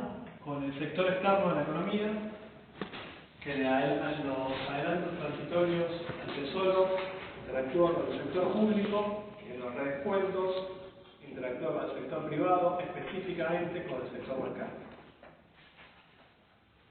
Bueno, ¿cómo es que a través de estas herramientas logra influir en la cantidad de dinero en circulación? La compra de esta divisa. Compra-venta de divisas, adelantos transitorios No, ¿con qué estaba relacionado la compra? con el sector externo. Y la El sector público, sector privado. Decía, ¿cómo a través de esta herramienta va a influir en la cantidad de dinero? Bueno, cuando el Banco Central compra divisas, es decir, para incrementar sus reservas internacionales, va a emitir pesos para eso, porque va a necesitar pesos para intercambiar con los dólares que le vende el mercado. Entonces, cada vez que el Banco Central compre dólares e incremente sus reservas, como contrapartida va a estar incrementando la cantidad de dinero en circulación. Va a pasar el efecto contrario cuando salga a vender divisas. Cuando venda parte de sus reservas, va a disminuir la cantidad de dinero en circulación, porque va a vender los dólares que tiene como reservas, va a recibir pesos como contrapartida, y esos pesos van a salir de la circulación de la economía. Si en algún momento el Banco Central quiere incrementar o disminuir la cantidad de dinero en circulación, puede hacerlo mediante esta herramienta, comprando o vendiendo dólares, siempre que tenga disponible, ¿no? ¿Cómo termina esa parte? Cuando vende dólares, los pesos que entran no los venden en circulación. Cuando vende dólares, retira pesos de circulación y esos pesos se destruyen. Es decir, el Banco Central no guarda pesos que ya emitió en una cajita y después lo vuelve a usar. Es decir, cuando lo saca de circulación, desaparecen. Es decir, dejan de estar en circulación en la economía y no se guardan. Digo, Acá el valor de los dólares que está vendiendo. Sí, en realidad es que el banco funciona, digo, con la contabilidad doble como cualquier empresa o cualquier banco, ¿no? Entonces tiene en su activo básicamente divisas, dólares, también tiene yenes, tiene oro, tiene swap, pero para resumir y hacerlo más sencillo, divisas, y en su pasivo el dinero en circulación. Entonces, cuando vende un activo y ese dinero de reserva sale de su activo, también cancela un pasivo. Esa cancelación de pasivos es el dinero en circulación que sale de la economía y se cancela en esos temas. Como cuando nosotros, por ejemplo, tenemos dólares en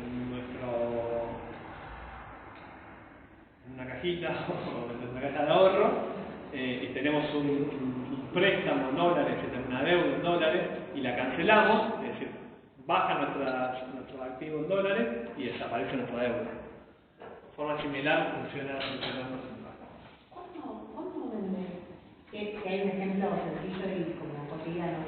¿Cuándo el Banco Central vende dólares? Por ejemplo, cuando hay en el mercado un déficit de divisas y el precio del dólar empieza a aumentar, el Banco Central sale a satisfacer esa demanda y evitar que el precio suba. Vendiendo. Es decir, básicamente quienes necesitan divisas en general son los importadores, ¿no? Que para comprar bienes en el extranjero necesitan dólares. Esos dólares los compran en el mercado. Cuando hay faltante de dólares en el mercado, sale el Banco Central a ponerlos para que no suba el precio.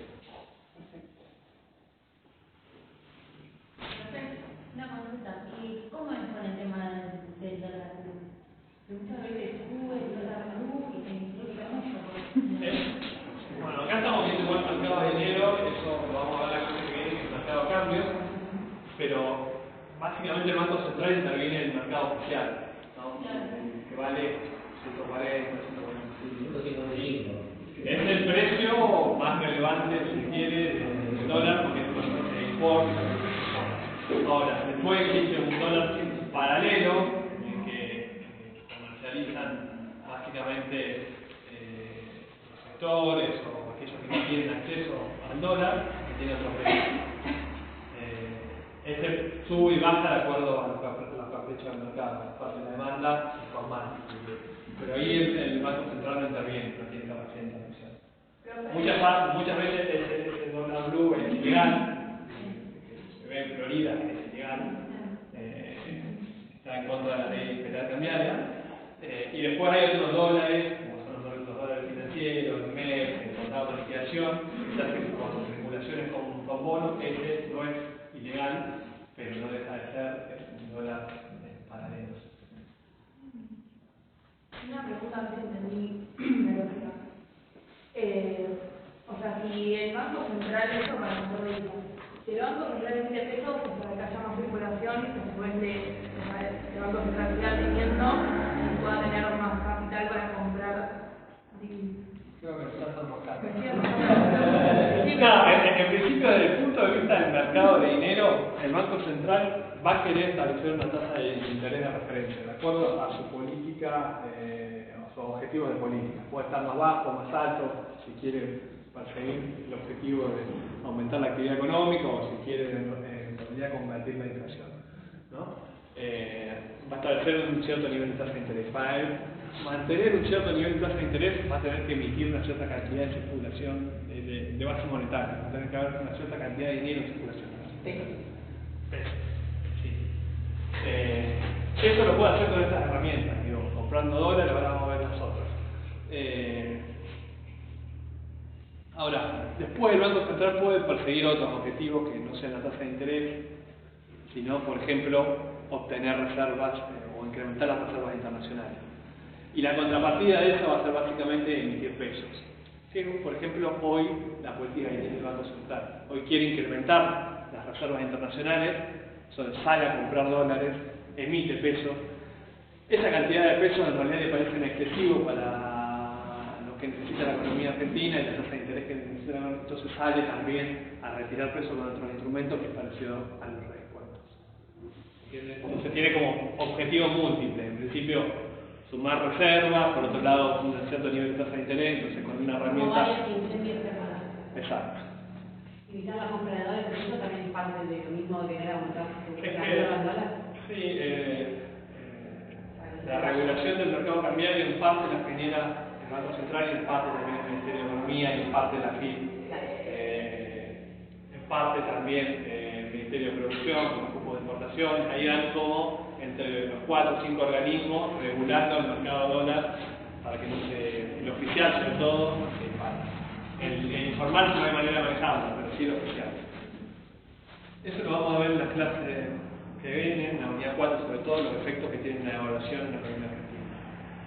Está tratando el gobierno, básicamente, de tratar de evitar la evaluación brusca que tenga efectos a nivel de precios, el salario, la actividad. Pero bueno, no estamos yendo como el tema, volvemos a la La segunda herramienta es el adelanto transitorio del Tesoro. Con esta herramienta, básicamente, el Banco Central le presta pesos al Tesoro Nacional, al Ministerio de Economía. Sobre todo no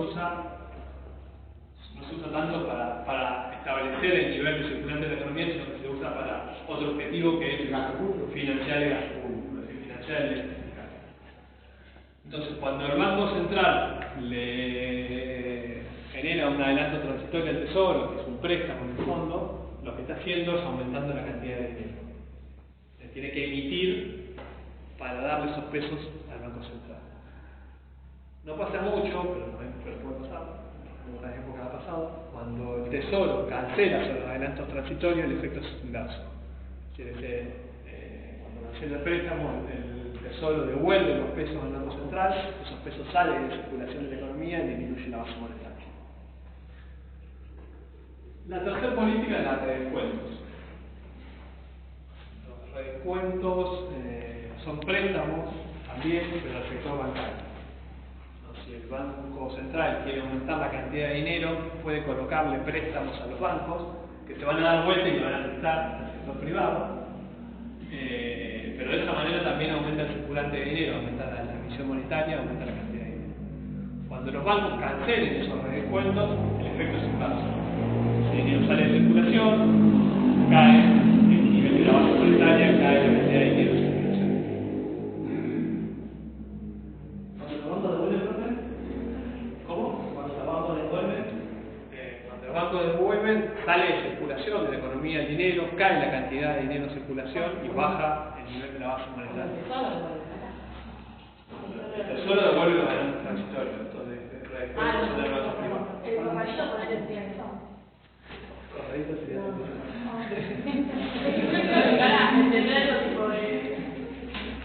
Como que en los dos supuestos el mismo plazo, la precio y cuando la devuelve la desaparece. Exacto. Es como algo. Ese es un circuito. Así funciona por lo menos los adelantos transitorios y los redescuentos. Hay un tercer o un cuarto en realidad de instrumentos que son los encajes bancarios, que está asociado al efecto multiplicador que tiene el sistema bancario. De hecho, la oferta monetaria total de la economía va a ser la base monetaria, la base monetaria del Banco Central, con estos instrumentos, por el multiplicador bancario, que va a ser el efecto de creación secundaria de dinero que tiene el sistema bancario. Si no entendieron la otra, esto es ¿alguna vez escucharon que los bancos prestan más plata que la que tienen en realidad? De hecho, ayer era como se generaban las antiguas crisis bancarias, ¿no? Porque los bancos prestaban más de la plata que tenían, cuando venían los depositantes a exigir, o se corría la bola, que en realidad los bancos no tenían la plata, no tenían circulante, iban todos los ahorristas a buscar su depósito y el banco no tenía cómo devolverlo. En parte porque había prestado más dinero y en parte porque el dinero está prestado, tienen otro y no tienen nada. ¿Y cómo es eso de que los bancos prestan más dinero de lo que tienen? Bueno, ahí hace falta un ejercicio de abstracción y pensar que cuando los bancos prestan dinero, también al mismo tiempo generan un depósito. Entonces, pongamos el ejemplo de que yo tengo una cierta cantidad de plata, 20.000 pesos, son mis ahorros, los pongo en un plazo fijo ante el banco, el banco me hace un depósito por esos 20.000 pesos. Ahora, el banco tiene la capacidad de prestar ese dinero, ¿no? Porque de hecho ese es su negocio, ¿no? Tomar depósitos de ahorros y prestarlos a terceros. Entonces va a prestar esos 20.000 pesos a una segunda persona. Ahora, cuando le preste la plata, se la va a depositar en una cuenta bancaria. Entonces va a estar generando un segundo depósito, por el mismo valor del primero, y asociado al valor del primero. Ese nuevo depósito, que en realidad surge de un préstamo, se puede volver a prestar. Entonces lo va a prestar a una tercera persona, y al mismo tiempo va a estar generando un nuevo depósito. Ese nuevo depósito se puede prestar a una cuarta persona, y así infinitamente. Así es como los bancos presta más dinero de lo originalmente depositado. Ahora, hay un instrumento, que es el encaje bancario, que limita esa posibilidad de expansión del crédito y el efecto multiplicador del dinero. ¿Qué es el encaje bancario? Los estados, a través del Banco Central, establecen ciertas normativas de requisitos de encaje mínimo de los depósitos. ¿Qué quiere decir eso? Bueno, básicamente los bancos no pueden prestar todos los depósitos o el importe total de depósitos que tienen, sino que tienen que prestar una fracción. Por ejemplo, no recuerdo cuál es el encaje de la economía argentina, pero digamos que es el 20%. Si el encaje es del 20%, los bancos, cuando tienen un depósito de 100.000 pesos, por ejemplo, solo pueden prestar 80, porque el 20% del valor de ese depósito lo tienen que mantener en caja.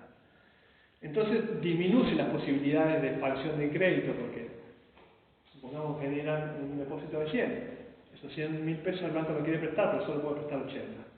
Entonces, cuando presta 80, genera un nuevo depósito también de 80, y cuando se genera ese nuevo depósito puede volver a prestarlo, pero esta vez es del 80% de los 80.000. Entonces va a poder prestar 64.000. Y así se va a extender en el tiempo ese mecanismo, pero va a llegar a un límite porque cada vez puede prestar menos del depósito original. Entonces, el nivel de encaje bancario va a terminar conformando el nivel del multiplicador bancario, que va a ser que va a determinar en alguna medida el nivel de creación secundaria de dinero y el nivel de la oferta total de dinero en la economía.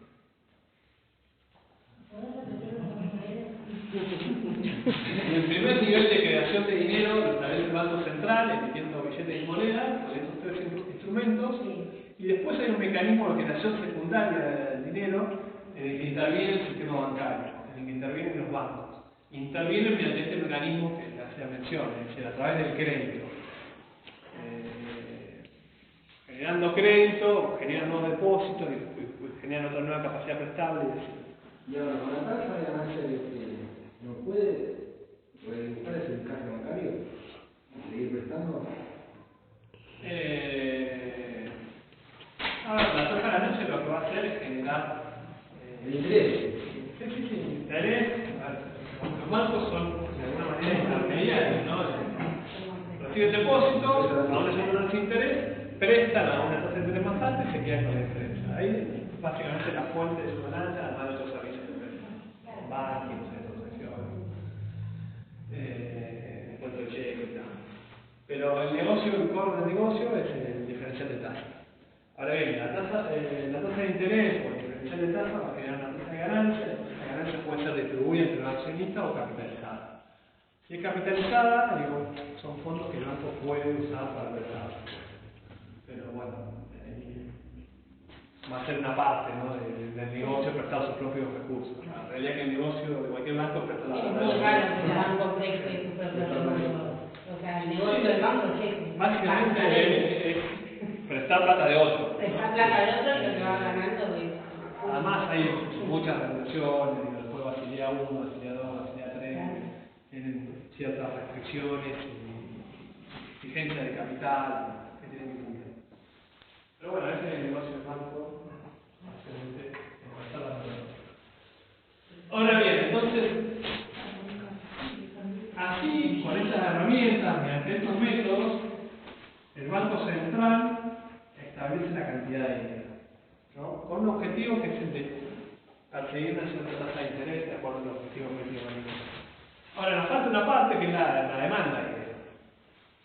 Y habíamos dicho que la demanda de dinero está conformada básicamente por los individuos y las empresas que interactúan o generan operaciones económicas en la economía.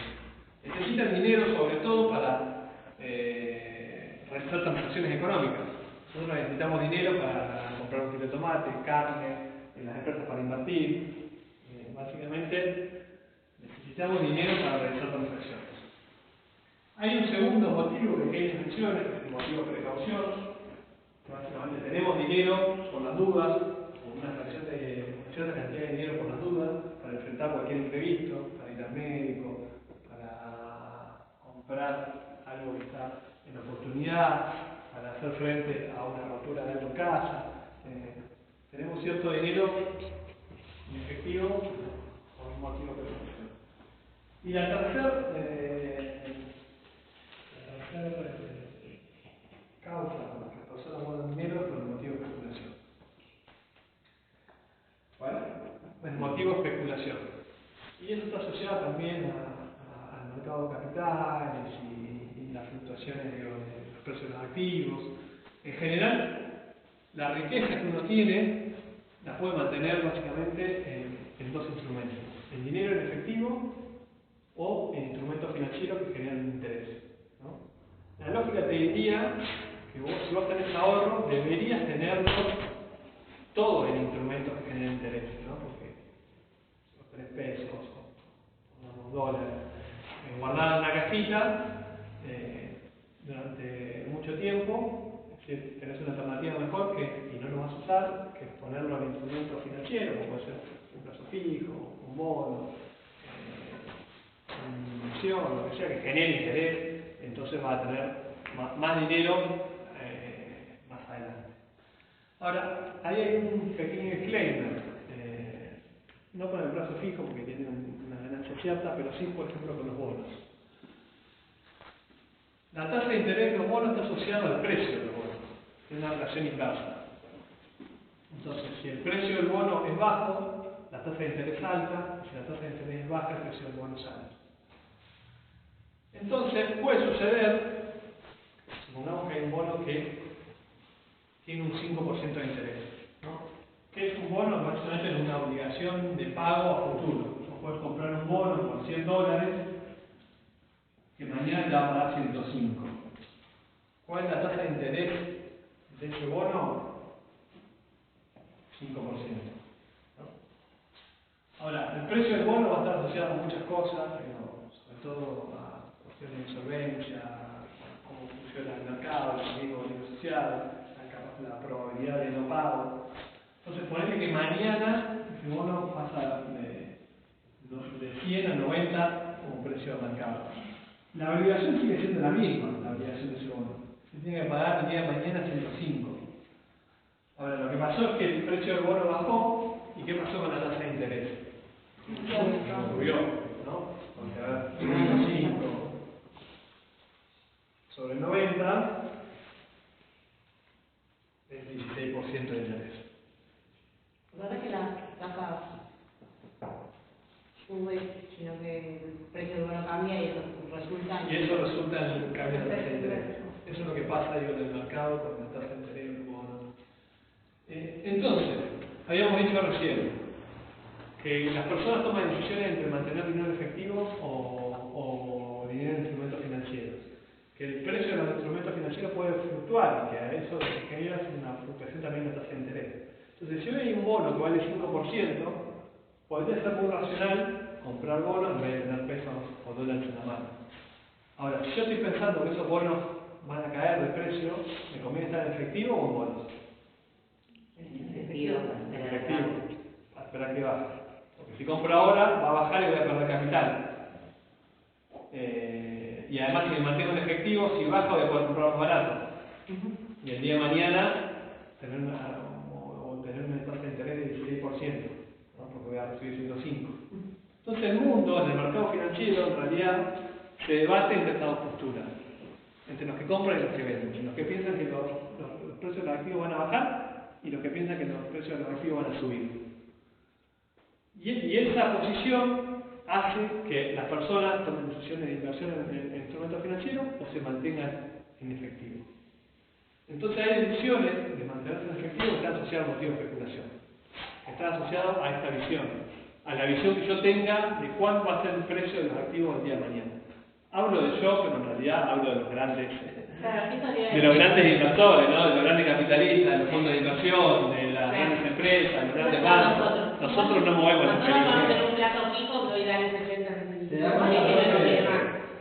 Pero el mercado financiero no lo movemos nosotros, sino que lo mueven los grandes jugadores y nos están pensando en estos términos. Las empresas facilitan la necesidad.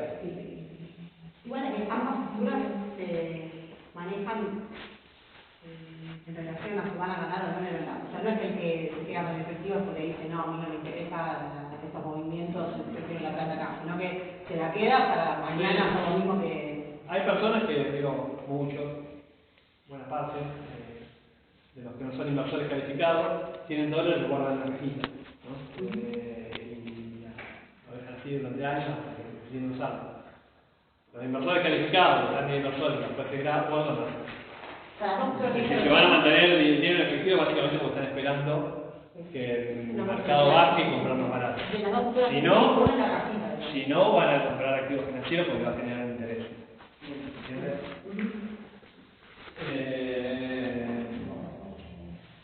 Hace falta educación financiera también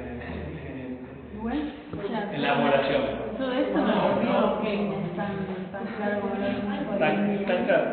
No, esto básicamente es a ver, las razones o la utilidad del dinero o por qué se manda dinero. Entonces estamos diciendo, se manda dinero para realizar transacciones económicas, se demanda dinero para por motivo de alguna manera previsorio, para tener un cierto canuto ahí que podemos usar para alguna urgencia, y se demanda dinero por motivo especulativo para esperar comprar mercado activos a un precio más bajo.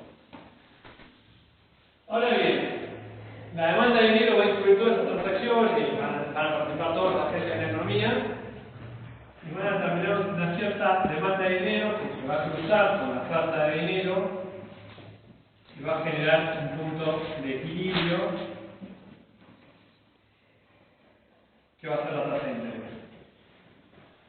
¿No? El Banco Central, es decir, la demanda de dinero va a estar determinada por estos factores, ¿no? Pero el Banco Central va a tener un objetivo de tasa de interés, de acuerdo a los objetivos de política económica, entonces va a buscar influir, con esto termino, Profe, el punto ese sería la tasa de interés. este punto de equilibrio sería la tasa de interés, sería el precio, el equilibrio del mercado de dinero. Entonces el Banco Central, si quiere establecer una cierta tasa de interés, va a modificar su política monetaria para llevar básicamente la oferta de dinero a un cierto nivel, se va a determinar una tasa de interés también a un cierto nivel. Entonces pongamos el ejemplo, y esto ahí sí volvemos a Keynes, pongamos el ejemplo que la economía está en recesión, que la economía está en crisis, que la economía tiene un alto nivel de desempleo. Supongamos que desarrolla política fiscal expansiva, porque Keynes hay algo que recomienda la política fiscal expansiva, pero además va a realizar política monetaria expansiva para fomentar también la inversión. Y para eso tiene que bajar la tasa de interés. La tasa de interés tiene que ser baja para que los negocios sean rentables, para que la inversión sea rentable. Lo va a poder hacer a través de estos 4 instrumentos, es decir, va a poder aumentar la cantidad de circulación de dinero a través de la compra de divisas, va a poder aumentar la cantidad de dinero mediante adelantos transitorios al tesoro, va a poder aumentar la cantidad de dinero a través de los descuentos a los bancos o disminuyendo los encajes bancarios. Puede usar las 4 herramientas, puede usar una, puede usar 2, puede usar 3, de acuerdo a lo que quiera convenir. Y de acuerdo también a las restricciones que tenga la economía real. Lo que va a suceder en este caso, en el caso que expanda la cantidad de dinero, que aumente el dinero en circulación, es que la oferta de dinero se va a trasladar a la derecha. ¿No?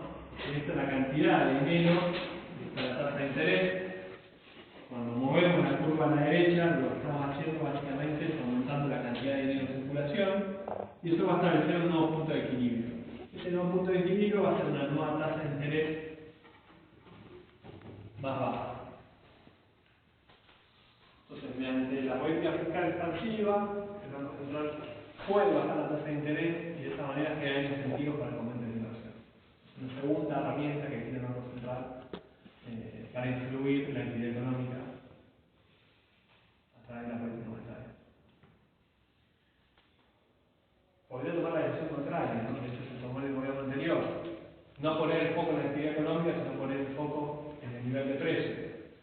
Entonces, si se pone el foco en el nivel de precios, el objetivo del nivel de actividad y el nivel de empleo se deja en un segundo lugar y lo que se intenta hacer es subir la tasa de interés para disminuir el nivel de actividad económica. Eso es básicamente un corrimiento de la oferta agregada hacia la izquierda. Oferta de dinero. eso va a generar una tasa de interés más alta. ¿No? Una tasa de interés más alta probablemente genere que caiga la inflación, que caiga la demanda del gas, que caiga el nivel de actividad y que caiga más el nivel de precio. El costo colateral somos todos los que trabajamos, consumimos, invertimos. Probablemente bajen los precios o no, porque de hecho no bajaron. Entonces resulta efectivo. Pero esto lo haría el Banco Central también con otras herramientas, pero en forma inversa. Saldría a vender divisas para retirar dinero de circulación, le pediría al Tesoro la reducción al Ministerio de Economía que le devuelva los préstamos que le dio, le pediría a los bancos que devuelvan el dinero que le prestó a través de los descuentos y de esa manera saca de circulación dinero, disminuye la cantidad de dinero circulante, baja la oferta monetaria o aumenta los encajes bancarios. Aumenta los encajes bancarios, disminuye el efecto multiplicador del crédito y también cae la oferta bancaria. Eso es una política fiscal contractiva. Contractiva. En el caso contrario de lo que recomienda que en un contexto de crisis. En un contexto donde hay baja actividad económica o altos niveles de empleo. ¿Puedo repetir? Es claro lo que quiero referir. ¿Qué harían por una política contractiva que harían cada herramienta? En una estrategia o en una política contractiva, una política monetaria contractiva, el Banco Central vende divisas, pensando siempre qué pasa con los pesos, ¿no? Cuando vos vendés dólares, los que tienen pesos y te compran los dólares, te pagan a vos con pesos, te pagan a vos como Banco Central. Cuando te pagan a vos como Banco Central, ese dinero sale de circulación de la economía, entonces se reduce la cantidad de dinero. Lo mismo pasa con los balances transitorios, es decir, cuando el Tesoro, cuando el Ministerio de Economía le devuelve los fondos que le prestó al Banco Central, le tiene que devolver los pesos que le prestó. Cuando esos pesos vuelven al Banco Central, salen de su pasivo, salen de la circulación de la economía. Y lo mismo con los redescuentos. Los redescuentos básicamente son préstamos a los bancos comerciales, y cuando los bancos comerciales los devuelven al Banco Central, ese dinero sale de circulación de la economía y disminuye la cantidad de circulante.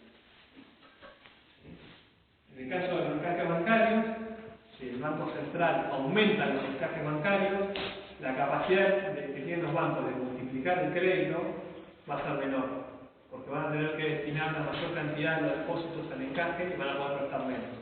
Si prestan menos, el dinero, o la creación secundaria de dinero se reduce, entonces se disminuye la cantidad de dinero en circulación, disminuye la oferta monetaria.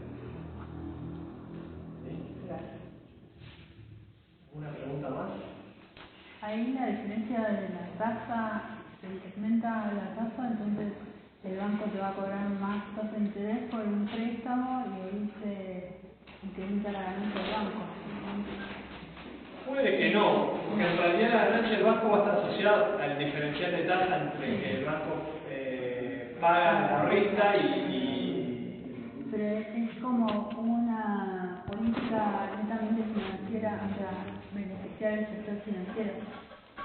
Yo creo que sí, que termina beneficiando al sector financiero. En contextos de política de tasa de interés más alta, los bancos ganan más plata. Pero no está necesariamente asociada al nivel de tasa de interés, una diferencial que haya entre lo que pagan los tomadores de ahorros y cobran como prestamistas. Una pregunta. Cuando ese escenario que recién decías, que seguro lo voy diciendo mal, pero la preocupación está en los precios y no en otros empleos y sube la tasa de interés. ¿Eso beneficia la circulación financiera o nada? O sea, favorece a... Y está un poco en línea con lo que decía recién la compañera. Es decir, cuando hay tasas de interés es porque hay faltante o hay una oferta de dinero limitada. Cuando hay una oferta de dinero limitada, es decir, la actividad económica está reciente y ganan los pescadores, ¿no? El río revuelto, ganan los pescadores. ¿Quiénes son los pescadores? El sistema financiero los bancos, ¿no? En capacidad, o más falta, o más conocimiento, o más información, para operar mejor en ese escenario. Entonces, por probablemente salgan beneficiados. Los que salen perjudicados son los tomadores de crédito, digo, Hoy las la tasa de empresas. interés está atada a Estados Unidos. ¿En Argentina? Donde sube allá, sube acá. Sí, bueno, está asociado, siempre hay un link, digo, entre la tasa de interés de referencia de Estados Unidos y la tasa de interés de otros demás países. Hoy nos incluyen un montón de otras cosas más, sobre todo el riesgo del argentino, la expectativa de default, el sectorial de pago, las prestaciones financieras, ahí tenemos un lío muy grande. Obviamente cuando Estados Unidos sube la tasa de interés, todos los capitales van para Estados Unidos, no solo acá en Argentina, sino en todo el mundo, conocido como flight quality, ¿no? Busca la calidad. Entonces, los mercados emergentes cuando esto sufren, los capitales huyen de los mercados de riesgo y se van al mercado seguro como en Estados Unidos, que empieza a pagar una tasa de interés más alta, entonces se vuelve más apetitoso. Cuando pasa eso se va al lío, ¿no? En general nos faltan dólares, y si se van más dólares, tenemos problemas. Se van los dólares de los extranjeros que invierten acá, pero también se van los dólares de los nuestros que ahorran de gas. Por allá había otra pregunta que no tenía. Sí, yo necesito repasar. A ver si la noté bien. En la política contractiva se venden divisas, se fijan los pesos. El Tesoro devuelve pesos al Banco Central. Sí, cancela el préstamo que es el adelanto transitorio que le dio, se llama así, pero es un préstamo. En este caso también después los bancos devuelven pesos también al Banco Central, cancelan lo mismo, Cancela el dinero, sale de circulación el dinero de la por eso casa. mismo se va a cancelar como venta de divisas. En la venta de divisas lo que pasa es que cuando el Banco Central compra divisas necesita emitir pesos para pagar por los dólares, no tiene que ir al mercado y comprarlos con pesos. De donde saca pesos, básicamente los emite. Entonces cuando los emite y intercambia con el mercado financiero pesos por dólares, se incrementa el dinero en circulación en la economía. Aumenta el circulante, aumenta la cantidad de dinero. Cuando hace lo contrario, es decir, cuando tiene dólares en reservas y los vende en el mercado, hace el mismo intercambio pero inverso. Cambia sus dólares por pesos. Los pesos los tiene el mercado financiero y se los da al Banco Central con los dólares que él le vende. De esa manera salen de circulación los pesos de la economía. Entonces hay menos cantidad de dinero circulante y menos oferta central. Y en el último punto, para la contractiva, se sube el cambio. Se sube el cambio. ¿Listo? Bueno, el texto es cortito, son 10 páginas, es muy conceptual, por eso es medio difícil y tardamos una hora en explicarlo, pero en realidad son 10 páginas. Si tienen alguna duda, pueden ir al texto. Está desarrollado esto, si tienen alguna duda adicional,